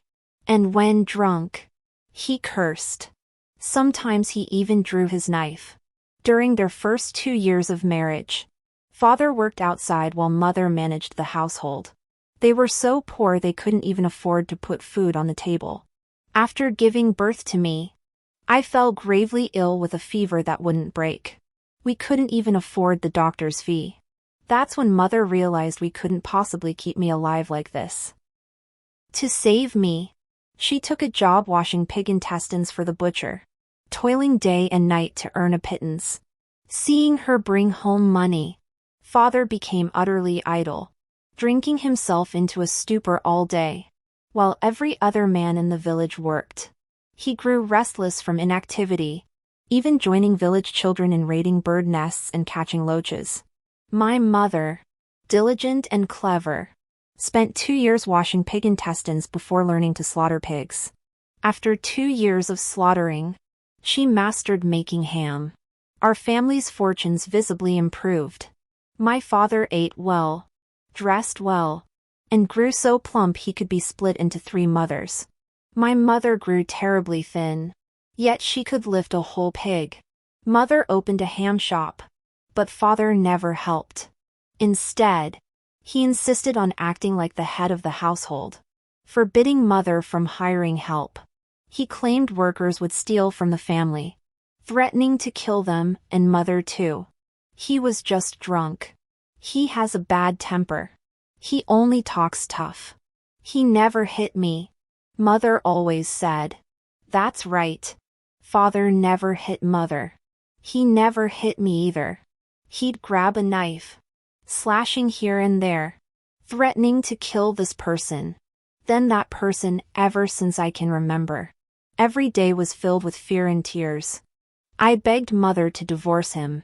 She was so capable, leaving him would mean a better life for us. But Mother always said divorce would be bad for me. Mother said she stayed for my sake. For my sake? Then divorce him. Mother, I beg you, leave him. I cried, pleading with her. But Mother only stroked my hair, saying I was just a child and didn't understand. Day after day. That's how I grew up, learning my mother's skill of making cured ham. Mother's health deteriorated. She often feared she'd die young, leaving me unattended. Yet unexpectedly, Father died first. His drinking ruined his health. First his limbs went numb, then he gradually became paralyzed, finally passing away in his sickbed. After Father died, I thought I might finally live carefree days. But then Mother fell gravely ill. We journeyed all the way to Qilin. Yet Mother never even caught a glimpse of the capital's splendor. Why cry over things long past? The noblewoman asked coldly. I shook my head, wiping away tears with a smile. I don't want to cry. It's just a childhood fear my father instilled. Whenever his name is mentioned, tears come. Look at me, I don't want to cry. He doesn't deserve my tears. Yet I can't control it. I once consulted a physician. He said my heart is diseased, and this affliction will never heal. She rose and walked slowly toward me, speaking as she approached. Do you know what I would do if I were your mother? I frowned. I do not. She stopped before me, leaning close. Her crimson lips murmured softly against my ear. I would kill him. My pupils contracted sharply. Her gaze fixed on me, expression as cool and detached as ever. Your mother feared that divorcing him would harm you. So she killed him, a drunken fall into a well, drowning. It took only the strength of a well-timed push. Orphaned and widowed. You'd draw pity. That would benefit both you and her. My eyes burned with turmoil, speechless for a long moment. My reaction seemed to be what she expected. With a faint smile, she turned and walked out the shop door. Soon, the pale-faced old man entered, still hunched over, and handed me a banknote. All the ham in the shop has been bought by my noble patron. 5,000 taels of Chen Yuan banknotes. Enough to buy half the ham in Qilin City. Meng Yulan returned early. As dusk fell, I kneaded the dough, pondering whether to make hand-pulled noodles or pure-cut noodles. Meng Yulan, heedless of his snow-white scholar's robe, sat on a small stool and added wood to the stove. The aroma of spine-bone soup wafted everywhere. While kneading, I asked Meng Yulan whether he wanted hand-pulled or knife-cut noodles. He replied, "Whatever you prefer." After a long silence, he suddenly called out to me. I instantly grew wary. I've been pulling these for ages. Don't tell me you want knife-cut noodles. Sierra, Meng Yulan said softly. I've never underestimated you. I've always had my own skills. I snorted. Even if you wanted to underestimate me, you couldn't. Sierra, he emphasized. I actually laughed, stretching the dough as I said. The one who came looking for me today was truly formidable. I suspect she isn't one of Prince Shua's people. Since she isn't, she must be one of the Empress Dowagers. You rushed back because you feared she might target me. Didn't you? My silence on this matter wasn't to hide anything from you. Nor was it because I'm too foolish to understand. As you said, you've never underestimated me. I know you're exceptionally clever. So, I simply wanted to wait for you to speak first. Sprinkling some raw dough, I turned to look at him. Lift the lid. I'm about to add the noodles. Meng Yulan said nothing, lifting the heavy wooden lid. Steam billowed from the bone broth. I tossed the noodles into the pot, stirring them with chopsticks as I murmured. I have one virtue, a strong sense of self-awareness. Just as I believe my success stems from being both more diligent and more intelligent than others. Likewise, my origins have shaped the limits of my understanding. The struggles within the imperial court, the battles for royal power, the people and events entangled in them are far beyond my grasp. I am truly just a merchant who makes ham, sells ham, and has a modest fortune. I chuckled. You know far more than I do. So naturally you should speak first. Specialization is key. Next time, if you wish to know which trades in Jinling are profitable, how much money they make, and how to make it, I'll gladly explain it all to you in great detail. But today, the focus should be on you. Meng Yulan remained silent, yet his gaze held a palpable interest. What is it? I tapped my chopsticks together with a satisfying clack. A hint of smugness in my voice. Have you discovered my many virtues and grown even more fond of me? Yes. Meng Yulan fixed his eyes on me. Unwavering. My fondness for you has deepened, far beyond mere a little more. Ah. Ahem. I cleared my throat, feeling both flustered and pleased. Well, of course. With my outstanding qualities, it's only natural you'd be charmed. Skipping over the flattering words, I pressed. Who exactly is this person who has you so flustered? Eat your noodles first, Meng Yulan said, peering into the pot with a slight smile. She's not as important as the noodles. This man, just moments ago he was so flustered he couldn't stand it. And now he couldn't care less. After finishing the noodles and taking a bath, Meng Yulan sat calmly on the low couch, flipping through the ledgers from the past few days. Not going back to the Imperial Academy tonight? I sat down beside him. Meng Yulan sat up, took the cloth from my hand, and began drying my hair strand by strand. No. I leaned back, resting my spine against his chest, my head resting on his shoulder. Can you tell me now? Meng Yulan set down the cloth, gathered my long hair into a bundle, untied the silk ribbon from his own hair, and slowly wrapped it around mine. She is my blood relative. You're a relative? That was unexpected. After my initial shock, I recalled the scenes from this morning and gasped. How could your relative be unable to describe the noblewoman's aura? I gestured in the air for a long while, only managing to mumble the words like that. As for what like that meant, forgive my lack of words, I simply couldn't explain it clearly. Meng Yulan understood. He smiled faintly and said, this world holds countless souls, some born kind, some born stubborn, some born greedy, and others born vicious. She belongs to the last category. Vicious enough. Poisonous enough. Vicious. Recalling how casually she'd mentioned killing someone, the word vicious felt entirely fitting. Still trembling, I couldn't help asking, are you two like strangers who'd never cross paths? Or like kin bound by blood? Neither. Meng Yulan tied the ribbon into a knot, wrapped his arms around me, and murmured in my ear with a half-smile. She and I share a bond of both debt and enmity. A relationship of flesh and blood. Not quite getting it. I turned to look at him, blinking, trying to piece it together. She must be someone special, able to mobilize government officials and be so generous. Probably very powerful. And you, orphaned and alone, did she take you in? She raised me, Meng Yulan replied. Did she treat you badly? I ventured. She was good to me once. Meng Yulan gave an ambiguous answer. I hummed, piecing together a thread. Meng Yulan carried himself with an air of refined elegance, clearly from a distinguished background. Likely orphaned young. He'd been taken in and raised by that noblewoman. Then, something terrible must have happened, causing them to fall out, turning their bond of kindness into enmity. Now that Meng Yulan and I were married, his foster mother had come to see me. It made sense. Absolutely perfect sense. So that's how it was.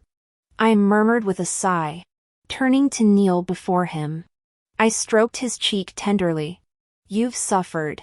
Life under someone else's roof couldn't have been easy, especially with a foster mother so domineering and cold. He clasped my hand, rubbing his cheek against my palm, and whispered, no matter how hard things were before, meeting you made it all worth it. I leaned back into the crook of his neck, my heart aching even more. The ache grew until my thoughts began to wander. Meng Yulan held my hand, kissing each fingertip in turn before sighing. I returned in such haste, without proper preparation. Preparation for what? I asked, my mind drifting. He whispered a few words softly into my ear. I heard them clearly but didn't understand. Why prepare sheep intestines? For making clothes? Would pig intestines work? We have plenty at home. He smiled without answering, only watching me. Though I was a sheltered young woman, running a shop had exposed me to much. I'd seen and heard things, and wasn't entirely ignorant of intimate matters between men and women. After a moment of confusion, it suddenly dawned on me. My body froze instantly, heat surging across my face, my mind boiling like freshly boiled water, swirling and rushing toward the crown of my head. That's... No. I stammered, unable to form a coherent sentence. Under Meng Yulan's half-smiling gaze, I scrambled out of his embrace and tumbled off the low bed, diving headfirst into the bedding, burying my head under the quilt. I couldn't bear to face anyone. When he wrapped his arms around me, I curled up like a little shrimp. I've extinguished the lamp and lowered the bed curtains. Meng Yulan murmured, no one can see you. Don't suffocate yourself. I tugged the quilt down slightly. Indeed, pitch darkness enveloped me. The shame still seared, but at least I could speak without choking. My voice was a whisper, both embarrassed and annoyed. How could you? Through the quilt. His arms encircled my waist. Meng Yulan rested his chin on my forehead and chuckled softly. We're husband and wife. This is what married couples do. You just didn't know. I didn't know. But you did. You knew all too well. If you knew so much, why didn't you write a book or start a school to spread the knowledge?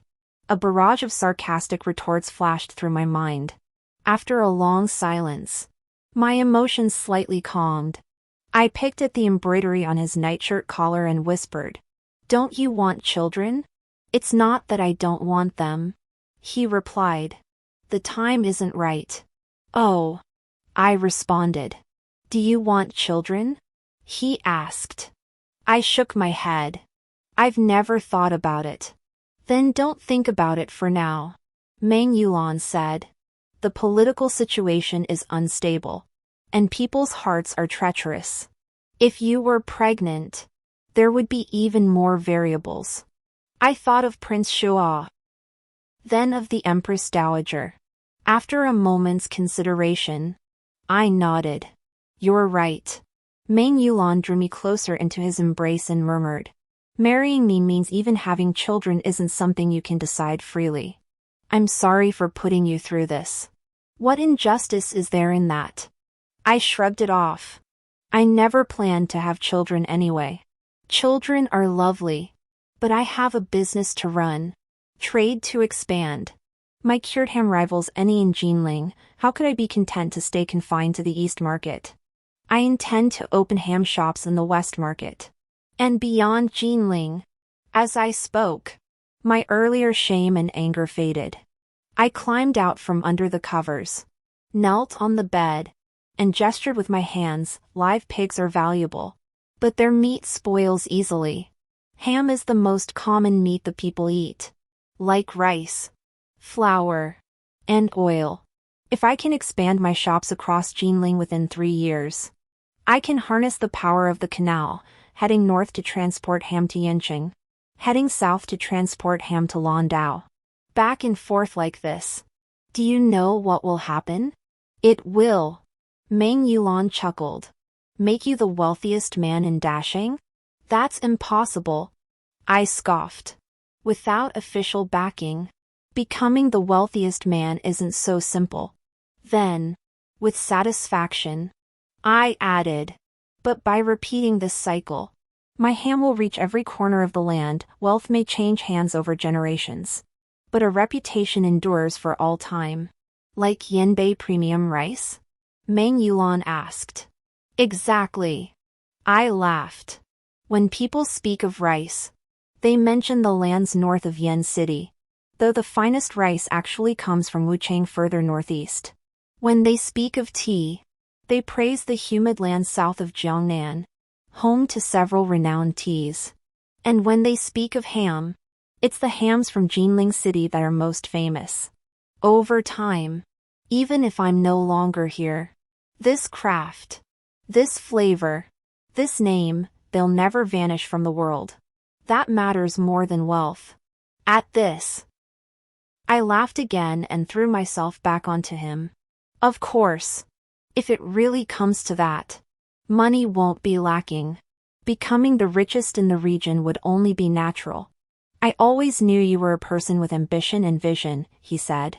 Don't you think I'm daydreaming? Chasing impossible fantasies?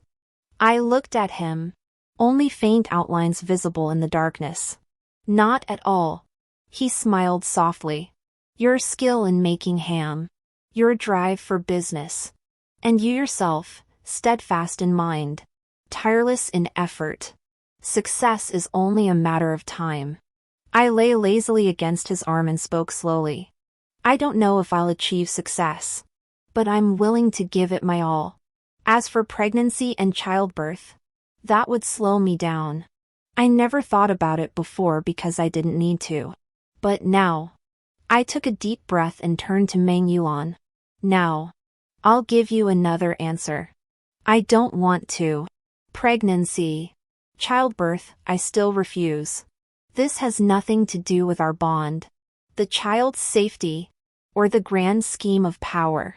It's solely about me, Jingxi, Jinling Ham, and ambitions whose fulfillment remains uncertain. I intend to reserve my prime years and energy for myself. I come first. Then, I am Meng Yulan's wife. Only after that, I become a child's mother. Meng Yulan remained silent, suppressing my unease. I asked softly, does this upset you? No. His voice carried a hint of laughter, yet also a sigh. I was just thinking. It turns out, I still have something to be proud of. What? I didn't understand. He patted me and said, being your husband is the proudest thing in my entire life. I smiled, wrapped my arms around his waist, and nestled comfortably against him. Shall I tell you about my expansion plans? Sure. Well, I've already calculated my funds, they're ample enough. Soon I plan to scout shops in the West Market. There are 2 leg specialty shops over there, but their flavors can't hold a candle to mine. Those guys. I chattered on, lost track of time, and drifted off to sleep while feeling his soothing pats. I knew Meng Yulan understood me, but I never imagined he understood more than just me. The next day, Meng Yulan spread a thick silk cloth on the floor, his brow furrowed in deep thought. Thinking he was about to paint, I rolled up my sleeves to grind ink for him. Meng Yulan picked up his brush and began sketching. At first, I thought he was painting flowers, those sinuous lines. Then I thought it might be a landscape. Such a vast expanse. As he worked, Meng Yulan said, this painting must be finished before I return to the Imperial Academy. Sierra, you sleep in the side room. I need to retreat. Sleeping in the side room wasn't the issue. The real question was, what kind of painting required Meng Yulan to retreat to complete it? I was filled with anticipation. Though he called it seclusion, he vanished for 3 full days. On the morning he was to return to the Imperial Academy, I paced back and forth outside his door countless times. Calling out to him might disturb his painting, but staying silent meant I'd be late for class. Ugh. After much internal struggle, I knocked on the door. Inside, Meng Yulan remained perfectly composed. "Come in." The moment I pushed the door open and stepped inside, I froze in place. Where the wall had once been blank, a massive silk scroll now hung, a monochrome ink painting. Its bold, decisive lines depicted the entire map of the Great Qing Empire. Mountains, highways, secondary roads, waterways, and towns were all clearly marked, easily discernible at a glance. The Great Qing's 10,000-li map of the earth. I murmured, reading the characters inscribed upon it. Meng Yulan took my hand, raised it, and guided my index finger to a spot. "Here. This is Jinling." Confused, I looked at him, his gaze fixed on the map as he smiled softly. "This is where it all began, for you. Zhang my shear." My finger faltered, my breath catching for a moment. "Starting from here." He guided my finger along the meandering waterways, until everyone, generation after generation, knows your name and seeks your cured ham. That will be your success. That night, I'd spoken those unrealistic, audacious words to him on a whim. He said he understood, and I felt comforted. Yet he didn't just understand, he truly believed in me. Not only that, he was determined to help me fulfill my dream. "Meng Yulan." My voice cracked. Hoarse. He looked at me. I sniffed, forcing a smile as my eyes stung. "That night you said becoming my husband was your pride. Actually, being your wife should make me proud too." "No, it's not that." I shook my head, smiling. I never used to think being someone's wife was particularly glorious. But now, you are part of my pride. Not because you're the world-renowned son of the Qilin, but because you're my lifelong partner, understanding me, fulfilling me, cherishing me. With you by my side, I am content. Meng Yulan said nothing, only wrapped his arms around my waist and kissed me softly beneath my ear. On the way to send him to the Imperial Academy, I rested my head against his shoulder, clinging to his waist, utterly reluctant to let go. Only after he stepped off the carriage and entered the academy, as I sighed heavily on the return journey, did it suddenly hit me, oh no!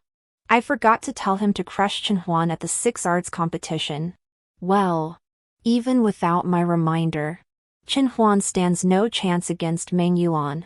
Unless Meng Yulan loses both hands, Chen Huan stands no chance. The Imperial Academy's 6 arts competition was undoubtedly a major topic of conversation among the common folk in Jinling City. In previous years, I'd participated, first, to support Chen Huan, and second, just to join the fun. But this year was different. I no longer cared about Chen Huan, and Meng Yulan was the last thing on my mind. Ever since he entered the Imperial Academy at 14, he'd been the top scholar every single year, winning the top prize year after year. On the day of the competition, I happened to be heading west to inspect a shop. This shop had been on my mind for quite some time, its location and size were perfect, and the price had already been negotiated. This visit was solely for the final settlement. The original proprietor was an acquaintance of mine. After receiving the final payment, he handed me the deed and invited me to join him at a tea house while we waited for the broker to handle the formalities at the government office. The Western Market, closer to the Imperial Palace, was far more bustling than the Eastern one, and the tea house here was livelier too. We sipped tea and chatted amiably. Suddenly, I caught snippets of conversation from the next table. "The 6 arts competition is being presided over by His Highness Prince Shua?" Indeed. In past years, the Grand Master of the Imperial Academy always presided. This year, For some reason, Prince Shua suddenly arrived. The scholars were all stunned. But upon reflection, it makes sense. I heard, just heard. Mind you, the voice next door grew much quieter. I heard His Majesty is unwell. And Prince Shua, you know, personally overseeing the competition now must be to select loyal ministers. They say the students were stunned, but I think they were overjoyed. A new dynasty. A new emperor. New ministers, this is a golden opportunity. The voices grew fainter. And I listened intently, leaning half my body toward the next table. Mr. Zheng. A tap on the table made me snap upright, awkwardly asking, "Huh? What?" The old shopkeeper across from me chuckled. "I hear Manager Zheng has married into the Meng family, the pride of the Imperial Academy. No wonder you're so invested. But with young Master Meng's talents, winning the competition should be a breeze." Before he could finish, voices drifted over again. The only regret of this competition is that Meng Yulan fell gravely ill and couldn't participate, allowing Chen Huan to claim the top prize. The old shopkeeper froze. What? Young Master Meng is ill? I was even more stunned than him. Meng Yulan seemed perfectly fine when he got off the carriage just 2 days ago. How could he fall ill so suddenly? Ill enough to miss the grand examination? Whether Chen Huan won or not was of no concern to me. But the thought of Meng Yulan being so gravely ill sent my heart racing. After hastily completing the transfer of the house and land deeds, I didn't even return to the shop. Instead, I rushed straight to the Imperial Academy. The Imperial Academy's gates were heavily guarded. I'd expected to argue my way in, but to my surprise, the guard merely glanced at me and asked, "Are you here for Meng Yulan?" After receiving my confirmation, he let me through. I was somewhat taken aback, but there was no time to dwell on it. I jogged into the back courtyard, my heart pounding with urgency to see Meng Yulan, only to be stopped by someone oblivious. When I was stopped, my face turned icy as I stared at the man and woman before me. I was sick of Chen Huan's smug expression. The noble-looking woman beside him was someone I'd seen before, the youngest daughter of the Princess of Sangshan, now titled the Lady of Wuhua. Wuhua County Princess eyed me with utter contempt. "So it's you, the butcher's wife from the East Market. What's this? Can't keep your nose out of the pigsties and now you're trying to climb the social ladder by attaching yourself to the powerful?" Her veiled insults made me laugh in anger. But before I could respond, Chen Huan spoke first. "With your station, why stoop to her level?" "I wouldn't stoop to her level." Lady Wuhua snorted coldly. "But she came looking for you. How could I possibly tolerate that?" "I didn't come looking for Chen Huan," I said icily. "Move aside. The person I'm seeking is still behind you. Are you truly not seeking Chen Huan? Or will you lie and say you aren't once you see me?" Princess Wuhua stared at me coldly. "Chen Huan won the grand competition. My mother has already consented to our marriage. If you have any shred of dignity left, you should know better than to cause trouble. Don't ruin your own reputation and drag Chen Huan's future down with you." I stared at her as if she were a fool. Without a second thought, I retorted, "I've done countless jobs as a runner. Why would I bother stealing a pig?" Wuhua County Princess's face stiffened. "What did you say?" Now, Chen Huan hurriedly interjected. "Don't get angry. It's not worth it over a common woman like her. There are many ancient texts and steles in the Imperial Academy. Would you like me to accompany you to see them?" Princess Wuhua snorted coldly, tugged at her arm-length silk sash, and strode past me with her head held high. As Chen Huan passed by, he quickly whispered, "Thanks." The sudden thanks left me utterly confused. Was he thanking me? For what? I turned to look at them and suddenly understood. Chen Huan thought Meng Yulan was gravely ill, and that I was helping him? This man. I pointed a finger at them, grinding my back molars. Never mind. Meng Yulan comes first. Turning to rush toward Meng Yulan's courtyard. Several figures flashed before my eyes. Men clad in jet-black soft armor blocked my path, simultaneously halting Chen Huan and Princess Wu Hua. Miss Jing, Master Chen, Princess Yang Go requests your presence. Chen Huan and I exchanged bewildered glances. Princess Yanga. We didn't know her. As we were led away, under the guise of an invitation that felt more like coercion, I cast a worried glance toward Meng Yulan's courtyard. Princess Yanga and His Highness the Prince of Shua were twins. Her summoning me and intercepting Chen Huan surely involved power struggles. With Meng Yulan absent and my own ignorance of court intrigues, caution was my best course. As long as I kept my mouth shut, avoided making rash statements, feigned ignorance where needed, and stayed out of everything, at least I could walk away unscathed. As for Chen Huan, I glanced at Chen Huan and the Lady of Wuhua. Let him go to hell. Princess Yanga was lodged in the side courtyard of the Imperial Academy. Inside, triple layers of gauze curtains hung low, only faintly revealing a slender figure reclining lazily on a low couch beyond. Though twins with Prince Shua, Princess Yanga was seldom mentioned. She must be a dignified, gentle, and noble young lady. After all, being twins, they couldn't be too different. Of the three present, the Lady of Wuhua was imperial kin, Chen Huan a student of the Imperial Academy, and I alone a commoner. Thus, they performed the half-bow, while I knelt directly. Kneel. The voice, which should have been bright and youthful, was instead cold and thin. I glanced down at my knees and murmured, "But I am kneeling." Chen Huan, Princess Yanga said coldly, "You are but a commoner. How dare you not kneel before this palace?" Chen Huan froze, instinctively replying, "Students of the Imperial Academy are accorded royal courtesy." "Who accorded you courtesy?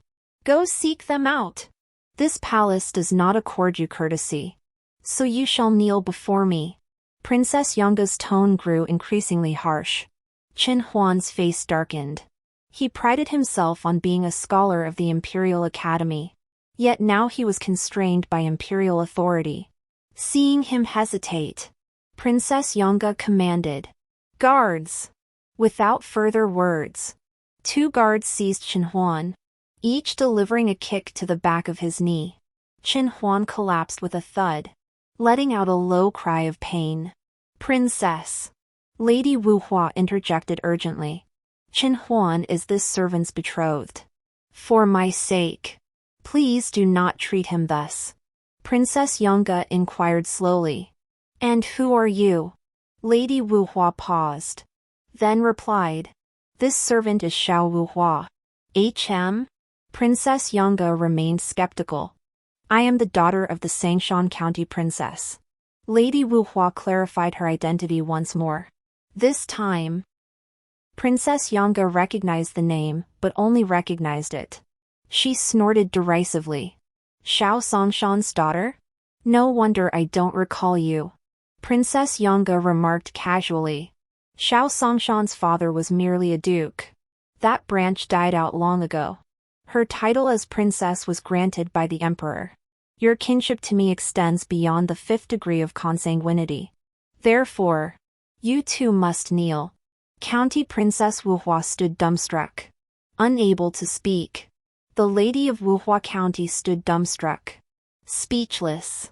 Her 2 guards, however, wasted no time. They seized her, one pinning each leg. Another thud echoed. As a bystander, I struggled to suppress my laughter, biting my lip. Yes, I was gloating like a petty victor, silently mocking them. Simultaneously, I silently drew a mental cross. Twins they may be, but their personalities were as different as night and day. The 3 knelt in a row, one smirking smugly, one seething with resentment, one boiling with anger. Princess Yanga was different. From start to finish, she remained aloof and superior. I hear you claimed first place in the 6 arts competition? This question was directed at Chen Huan. Chen Huan suppressed his resentment and answered stiffly. Yes. I further hear that upon his victory, Xiao Sangshan could not wait to claim him as a son-in-law. This question was aimed at the lady of Wuhua. Wuhua County Princess tugged at her sheer veil and muttered. Yes. Oh. So you two are married now? This question was directed at both of them. After receiving identical responses, Princess Yonga suddenly asked. Zhang Shi, how do you feel about this? I. Kneeling and watching the spectacle with amusement? Enough. Princess Yonga said lazily. I've always admired talented young men. Chen Huan, I ask you, if I were to choose you as my consort, would you accept? Chen Huan snapped his head up, his eyes wide with shock. Princess Wuhua was also stunned. Princess. He is my daughter's betrothed. Merely betrothed. Not yet wed. Princess Yonga remarked coolly.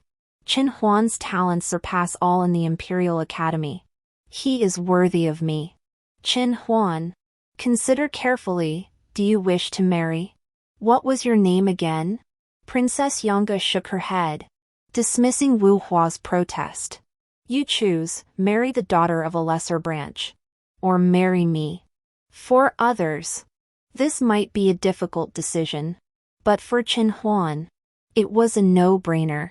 If he could abandon me to climb closer to County Lady Wu Hua, he could certainly abandon her to climb closer to Princess Yonga.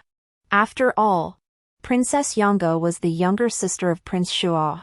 When Prince Shuo ascended the throne, she would become the eldest princess. Marrying her meant he could have anything he desired. True to form, Chen Huan lowered his gaze for only a moment before solemnly performing the kowtow. This humble student wishes to marry the princess. Chen Huan! County Princess Wu Hua roared in fury. Mother has consented to our marriage. How dare you marry the princess? What about me? County Princess. Chen Huan replied calmly. Our paths were meant to cross, but not to unite. Please do not cling to me. Princess Wu Hua collapsed onto the ground. Her eyes red, it was impossible to tell if from grief or rage. Princess Yonga laughed. Her laughter was bright and cold, unrestrained and flamboyant. Chen Huan, you truly are remarkable. You can pick things up and put them down without hesitation. For fame and fortune, you can abandon anything. I must say, I rather admire you. Her tone shifted abruptly. You abandoned Jingxi for the county princess. Then cast aside the county princess for me. Should someone surpass me? You'd forsake me for them too, a man of talent but no virtue. You wouldn't even make a loyal dog. Princess. Chen Huan cried out in panic. Jingxi! Princess Yonga called my name again, this time laced with scorn. Even if you marry him, what good will come of it? Chen Huan is a heartless dog, and you're blind as a bat. Men are fickle and ungrateful, do you understand? Me. Honestly, I didn't quite get it. Seeing my silence, Princess Yonga spat with hatred. I've already stripped away his wolf's skin. Yet you remain deluded? Me. His wolf's skin was long gone. Fine. Very well. Princess Yonga laughed bitterly, her rage turning to mockery. You've misjudged him. I'll help you one last time. Divorce him today, immediately. Me, wait. I couldn't stay silent any longer. If I didn't speak up, something terrible would happen. What are you waiting for? Princess Yonga's voice turned icy. Guards! No! Forgetting all decorum, I leapt to my feet and shouted. He's not! Princess! You must be misunderstanding something? He's not my husband. He's not! At that moment, someone rushed in from outside. Princess Meng Yulan has arrived. Before the words had fully left their lips, a tall, slender figure entered through the doorway, dressed in white scholar's robes. with jet black hair reaching his waist. His features as elegant as orchids. It was my dear husband, whom I was about to be forced to divorce. Yulan. The moment I saw him, I rushed over. Choked with frustration and speechless, the princess demands our divorce. The teacup clattered to the floor. The slender girl behind the gauze curtain sprang up from the low couch. Your husband isn't Chen Huan? This voice sounded different from the one moments ago, but I recognized it. Turning to the gauze curtain, I frowned and tentatively asked, Shao. The body that tensed in that instant gave me my answer. Chu Shao? One hand gripped Meng Yulan, the other trembling as it pointed toward the curtain. I clenched my jaw, refusing to utter a sound. I'm not stupid. I'm not dumb. I may lack experience, but I'm sharp. No matter how bold Chu Shao is, he wouldn't dare impersonate a princess. Chu Shao. Chu Shao. Bring him over, ha. The Shao surname. A princess. Heh. How wonderful. How splendid. I'm not angry. I'm not angry. I'm a mature, steady manager, destined to be a wealthy merchant ruling the region. Getting angry at a mere child? Unnecessary. Why bother? I'm not angry. I just want to slap the back of her head again. That's all. Don't be afraid. Meng Yulan whispered soothingly to me, her gaze shifting toward the curtain. Jingxi and I are a harmonious couple. Why does the princess insist on tearing us apart? Chu Shao remained silent. She sat back down on the low couch, paused, then spoke. Even if you are Jingxi's husband, you are nothing special. How could you possibly be worthy of her? Her tone remained cold, yet her stance softened from its earlier rigidity. Meng Yulan was not Chen Huan. His demeanor was crisp and cool as he replied, If your highness deems me unworthy of Jingxi, then may I ask, who is worthy of her?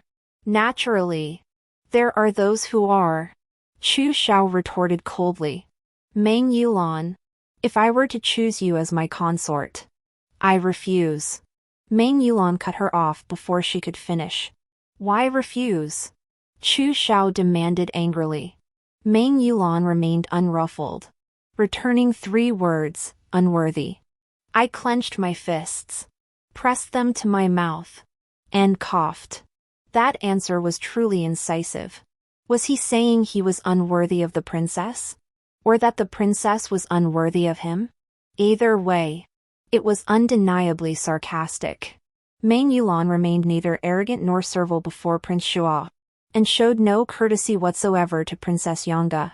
Strangely, despite Princess Yanga having just refused to give even County Princess Wuhua the courtesy of a proper greeting, she hadn't resorted to physical violence against Meng Yulan. Separated by the gauze curtain, the two traded sharp barbs and veiled insults, neither yielding an inch, until the conversation veered off course, and I could no longer bear to listen, forcing me to speak up. Princess. Chu Shao. It's getting late. My husband is unwell. If there's nothing urgent, might we be excused? Unwell? Chu Shao sneered. Sickly weakling. After hurling that insult, Chu Shao surprisingly didn't press the matter. She said indifferently, I'm tired. That's enough for today. Princess. Chen Huan protested. What about our matter? Oh, yes. And you? Chu Shao cut him off with a laugh. You are the champion of the 6 arts competition. My brother the emperor holds you in high regard. I intend to bestow a great gift upon you. Chen Huan's eyes lit up. I shall petition Mother Empress to issue an imperial decree granting your marriage. Chu Shao continued unhurriedly. To fulfill your union with the youngest daughter of Shao Sangshan. Chen Huan froze completely. After all this, he was still to marry the princess of Wuhua. But this marriage was not the same as the one before. I refuse! Princess Wuhua cried. Who would marry such a despicable, faithless scoundrel? Refuse? You may try defying an imperial decree. Or you may have Xiao Shanshan plead with Her Majesty. Though I suspect Xiao Shanshan's influence pales beside mine. I offer my congratulations to you and Chen Huan in advance. I shall send a congratulatory gift on your wedding day. Chu Xiao acted with ruthless efficiency. After delivering this ultimatum, she had Chen Huan and Princess Wuhua escorted out. I watched as Princess Wuhua's eyes flashed like daggers, ready to slice Chen Huan into pieces. Chu Xiao's tactics were ruthlessly cunning. She had sowed discord between Chen Huan and Princess Wuhua, forcing Chen Huan to publicly abandon her, only to then impose this marriage by imperial decree. These two would surely become bitter enemies after marriage. Princess Wuhua would never let Chen Huan off the hook, and his remaining years would likely be filled with misery and sorrow. Chu Xiao dismissed the remaining attendants. I strode over, swept aside the gauze curtain, and there, seated on the low couch, was the girl I cherished like my own little sister. Under my gaze, Chu Xiao showed no fluster. Instead, speaking with righteous indignation, "You never asked about my identity. I can hardly be accused of deception." Seizing the initiative, turning the tables. I'd always known Chu Xiao had a wild streak. This situation, in fact, fit her usual style perfectly. Meng Yulan entered last, but he deduced the situation from just a few words. He spoke calmly. The princess concealed her identity, likely only for amusement, not to deliberately deceive. What nonsense are you spouting? Chu Xiao stood up, her voice cold. I never found it amusing, and I certainly wouldn't deceive Jingxi. Then is it because Jingxi is gullible? Of course not. Meng Yulan voiced several more conjectures, each painting Chu Xiao as utterly treacherous. Chu Xiao was no fool. He avoided arguing with Meng Yulan, fixing his gaze directly on me instead. You'd be better off marrying Chen Huan than him. I looked at Chu Xiao, then at Meng Yulan, shook my head. The two most important people in my life now were at each other's throats. I sensed the days ahead would be anything but peaceful. On the low window bench, Chu Xiao sat to the left, Meng Yulan to the right, kneeling behind the small tea table. I silently poured tea for Her Highness the Princess and Qilin Xiaochu. After several rounds of sharp exchanges, Chu Xiao lowered his eyes and spoke. My name is Xiaochu. Everything I've told you is true, except my identity. I didn't hold her back for concealing her identity. Yet she continued to nitpick Meng Yulan relentlessly. By the end, she even seemed to take pride in it. Jingxi saved my life. We've known each other for years. And Xiaochu pulled a string of copper coins from her sleeve. Dozens of coins were tied with a bright yellow ribbon, adorned with an ornate tassel at the bottom, and placed on the wooden table. Xiaochu sneered coldly. She even gave me money. I was taken aback. Why did you keep it? Back then, I didn't know she was a princess. When I saw her off, I feared she might be without funds. So I gave her some. I wasn't well off myself at the time. It was small change, but not insignificant. What you gave me, I naturally kept, Xiaochu stated matter-of-factly. Meng Yulan looked at the string of coins, her expression unchanging. She reached into her own sleeve pocket. A blue and white silk ribbon strung with over a dozen copper coins, equally adorned with an elegant tassel, now lay beside Xiaochu's string. My jaw dropped even further. Where on earth did this one come from? Xiaochu glanced at Meng Yulan's string and sneered contemptuously. Only 18 coins? Jingxi gave me dozens. Meng Yulan calmly drew a silver ingot from her pouch and placed it beside the copper coins. Xiaochu froze. This was the token Jingxi gave me on our wedding day. Meng Yulan stated flatly. 10 taels of silver. Xiaochu examined the silver ingot, then turned his gaze to me, his eyes brimming with displeasure and a hint of hurt. The silver was mine to give him, I said, steeled for the confrontation. But this string of coins seems unrelated to me, doesn't it? Hearing this, Xiao Chu immediately snatched Meng Yulan's string of copper coins.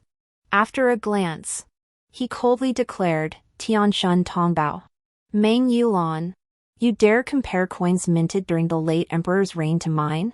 The late emperor's reign title was Tianshan, and the coins minted during his reign bore the inscription Tianshan Tongbao. The current emperor's reign title is Yud, and the coins minted during his reign bear the inscription Yud Tongbao. They don't match. I glanced at Meng Yulan. This string of coins was given to me by you. Meng Yulan said to me. With your own hands. I had personally given him coins from the late emperor's reign. Didn't that mean we had met back then? My memories were suddenly blown open like pages turned by the wind. During the late emperor's reign, I was still very young, truly very young. To me, these dozen or so coins must have represented a vast fortune. Back then, I did indeed give them to someone. But that person, it was a girl. I murmured.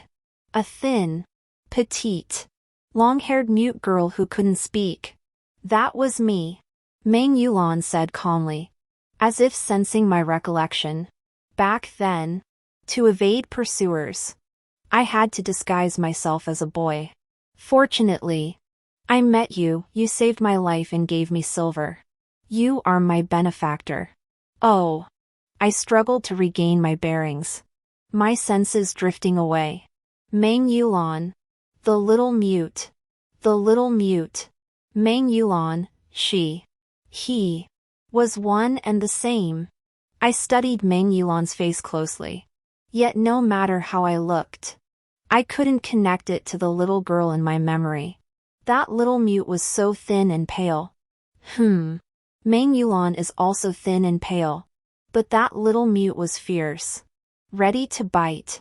Meng Yulan isn't fierce and doesn't bite. Though this comparison isn't quite right. But the little mute in my memory was like a puppy with a broken leg, covered in blood. Its fur ragged, guarded and always baring its teeth. Ready to bite strangers to death. But Meng Yulan. He was as pure as the moon after a storm. Gentle and refined.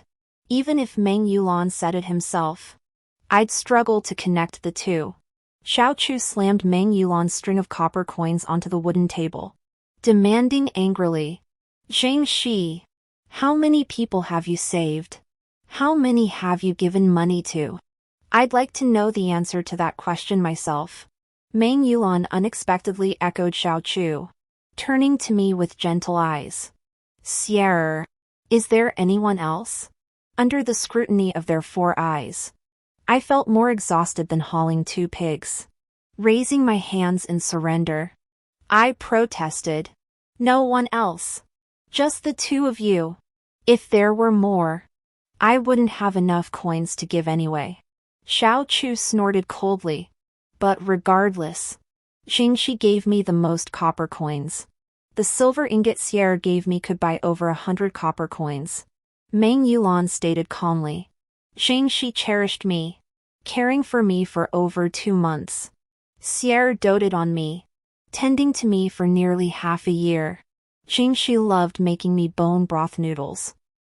Sierra's bone broth noodles were the first I ever tasted. Jingxi said she'd be my elder sister, treating me well for life. Sierra became my wife, vowing to follow me through life and death. Jingxi. Sierra. Jingxi. Sierra. My head was spinning. I couldn't bear to listen anymore. My palm slammed onto the wooden table. Enough. Both fell silent, turning to look at me simultaneously. I took a deep breath and addressed Xiao Chu first. Given your status, you're inherently different from others. Hiding this from me was only natural. I won't hold it against you. I understand why you caused today's commotion, to reveal Chen Huan's true nature and teach him a lesson. When I said I'd be your elder sister and cherish you forever, those words hold true for both Chu Xiao and Xiao Chu. Whether you're a princess or anyone else, you remain you, my little sister Jingxi. That will never change. But Meng Yulan is my husband. My love for him differs from my love for you. I won't pit you two against each other to compare who's superior. You must stop clashing with him head-on. Otherwise, I'll be in a very difficult position. After speaking these words to her, I turned to Meng Yulan. Marrying you was never part of my plan, and I never had the chance to explain it to you. Though I have no parents, I am not alone. I have a little sister. She has a fiery temper, is proud and solitary, and can be rather willful. But she is my family. I promised her I'd care for her all my life. I also promised her you'd treat her as kindly as I do. If you can't deliver, then I've made empty promises. And if my sister and you are at odds, I'll be in a difficult position too. You two either get along well, harmony brings prosperity. My gaze swept over both of them. Or else, I'm perfectly capable of disciplining both husband and sister. By the time I finished speaking, my temper had reached its peak. Zheng, the proprietor of the Eastern Market ham shop, had never been known for his patience. If you provoke me, I won't care if you're a princess or a dragon, I'll tie you up and slice you up. Seeing that I was genuinely furious, Meng Yulan was the first to gather his silver ingots and copper coins, while Xiao Chu reluctantly retrieved his own string of coins. Seeing them each back down, I gave a cold snort. Before leaving, Xiao Chu pulled me aside, glaring warily at Meng Yulan. I have something to say to Jing Shi. You wait outside. Meng Yulan, ever the gentleman, left without a word. Xiao Chu narrowed his eyes, watching Meng Yulan depart. I sighed. You really shouldn't pick on him. Jing Shi. Xiao Chu didn't break his gaze, his tone turning serious. You must be wary of Meng Yulan. I thought her possessiveness was still childish. But instead, she coldly stated, he isn't ill. He's feigning sickness. I could see that. Meng Yulan's complexion was radiant, his beauty as striking as ever, showing no sign of decline. He's pretending to be sick so Chen Huan can win the championship. If Chen Huan wins the top prize, marries the county princess, and enters officialdom, he'll gain my imperial brother's favor. Once he gains my imperial brother's favor, there's only one possible outcome. Xiao Chu turned to me and said slowly, what Meng Yulan wants is Chen Huan's life. That's right. Chen Huan wins the top prize, marries the county princess, and is co-opted by Prince Shua. He'll become a sword in Prince Shua's hand. A sword pointing at the Empress Dowager. How could he possibly survive? On the carriage ride back, I quietly studied Meng Yulan. No matter how I looked at him, he was still my gentle, refined husband. Yet beneath that snow-white skin, the veins on his shins were all black. Meng Yulan caught my gaze and smiled gently. What is it? Why are you staring at me like that? I have a question for you. I blinked. Do you know of a peony variety called snow and mud? Meng Yulan raised an eyebrow. Its double petals resemble snow, while its pistils are pitch black, hence the name snow and mud. I nodded emphatically. Good to know. Snow in mud. Snow in mud. Meng Yulan, you are snow and mud. You asked me a question, so I'll ask you one. Meng Yulan's eyes were like water. Do you know what snow and mud fears most? How would I know? I'm a ham maker, not a gardener. Meng Yulan leaned closer, whispering softly in my ear. Snow mud fears the flower picker most. For whoever plucks it must cherish it tenderly. Nurtured well, its petals bloom in layers, breathtakingly beautiful. Neglected, its pistils turn ink black, deadly poison. Whether snow mud is beauty or venom depends entirely on whether its master treasures the flower. Catching his implied meaning, I wrapped my arms around his neck and growled into his ear. His master doesn't just cherish him, he's practically doting on him. For as long as I live, he'll be my obedient houseplant. staying put and causing no trouble. The world's chaotic enough already, keep him out of it so everyone can live in peace. Very well. He agreed with a smile. He shall be obedient and beautiful, blooming only for those who cherish him. For one lifetime. He shall never wither. Meng Yulan. My mother was the heavenly empress. Yet my father was not the emperor. He was merely a herbalist in the countryside. My mother's family had fallen on hard times, and she married beneath her station to my father, bearing me. From childhood, I was quiet and rarely smiled. For as long as I could remember, I watched coldly as my mother gave my father lukewarm responses. My father never saw it, my mother's eyes held no place for him. Nor did they hold a place for me. My mother was even quieter than I, even less inclined to smile. That day, she rescued a man in the mountains. She secretly hid him in an abandoned hut, tending his wounds and feeding him with water-like gentleness. I followed her secretly, witnessing it all clearly. I saw not only the unhidden ambition and desire in her eyes, but also the man's splendid garments and accessories. I knew her heart would soon wander, she wouldn't pass up this chance. And so it was. Half a month later, when the man had recovered, Mother vanished one evening without a trace. My father believed Mother had been snatched by jackals while in the mountains. He wept bitterly, cursing himself for going into town to deliver medicine, filled with endless regret. Father treated Mother well, but he never understood that what she desired was something he could never give her. Regarding that man, I knew he was either wealthy or noble, but I didn't know who he was. Later, I found out when over a dozen men in black killed my father and burned our home. I guessed. That man was the illegitimate son of a duke, the least favored among the emperor's sons. I knew Mother would leave, but I never imagined she'd try to eliminate all traces. When Father was killed, I hid in a dry well, then fled to the riverbank where I was forced to jump in. I knew Mother wouldn't rest until she was sure I was dead. Swimming upstream, I reached the county town. I stole a young girl's dress from a house, tangled my hair, and hid, scavenging with stray dogs just to survive. The day I met Jing, she was a rare sunny one. When my mother's men began searching the county town for me, I knew what was coming couldn't be avoided. After eating the vegetarian noodles Jing she made, I told her, "My family has come for me. I must leave." Jing she rummaged through an old pouch, found a few copper coins, and gave them all to me at once. I was heading to my death, this money would likely go unused. I thought I would die. But Mother didn't kill me. She erased my original name and sent me to the Imperial Academy, never to inquire about me again.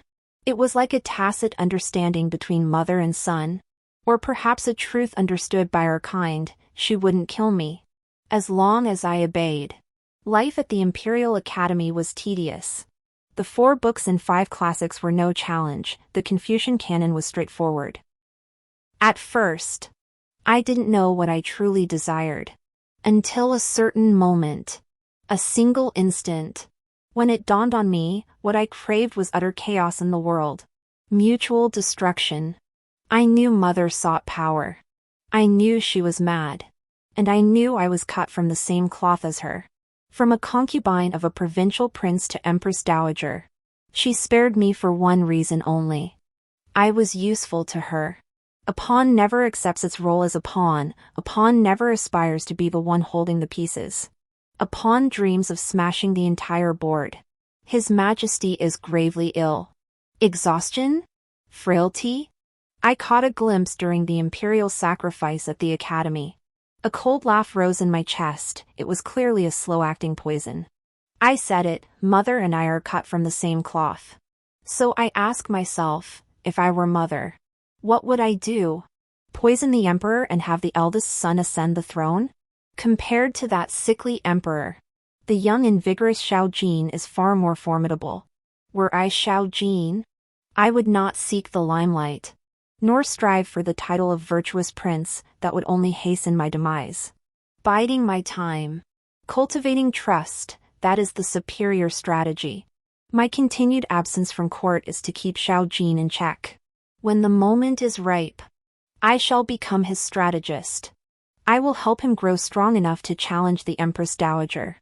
When two tigers fight, casualties are inevitable. Once Xiao Jin and the Empress Dowager have both been weakened, I will propel Xiao Xia to the throne. Xiao Xia, my mother's youngest son. His name carries the character Xia because he was born deaf in both ears.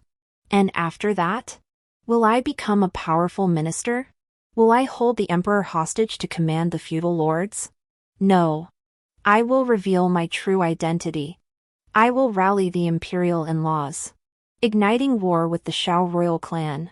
The flames of battle will scorch the land, turning thousands of miles to ashes and rivers of blood. I will surely die, but no one else shall live either. My plan unfolds methodically, step by step. The Southern Expeditionary Army nears triumph, and Xiao Jin grows restless. Next time he summons me, I shall grant his wish. Yet, the world is unpredictable. That night, as I admired the moon by the window, a drunken woman stumbled in. Jing Shi! I recognized her instantly. She staggered toward me, drunk as a skunk, a knife clutched in her hand. Chen Huan? She slurred, squinting. I remained silent. Did she mistake me for someone else? No. She shook her head, pouting. Chen Huan isn't as handsome as you. Are you a god? I am not. I am a demon, born of sin, a fiend who thrives on chaos. You're a god. She laughed, revealing a row of pearly white teeth, and asked foolishly, "Can gods protect me?" I looked at her and asked softly, "What do you wish for?" "I wish for so many things." Her drunken eyes sparkled brightly. As luminous as in her youth, I wish for thriving business. To sell more legs. I wish for Chen Huan to die. Chop him into 7 or 8 pieces. I also wish for a home. Wish for a husband. Wish for my sister's safety. Wish for world peace. Wish. Am I wishing for too much? Not at all. I approached her, bending down with a gentle smile. All your wishes, I shall grant. Really? She gasped in delight, sniffling again. You truly are a kind deity. What meaning is there in toppling empires? Between being a deity or a demon? For Zheng Shi, I chose the former. The story ends here. Thank you all for your company. See you in the next chapter.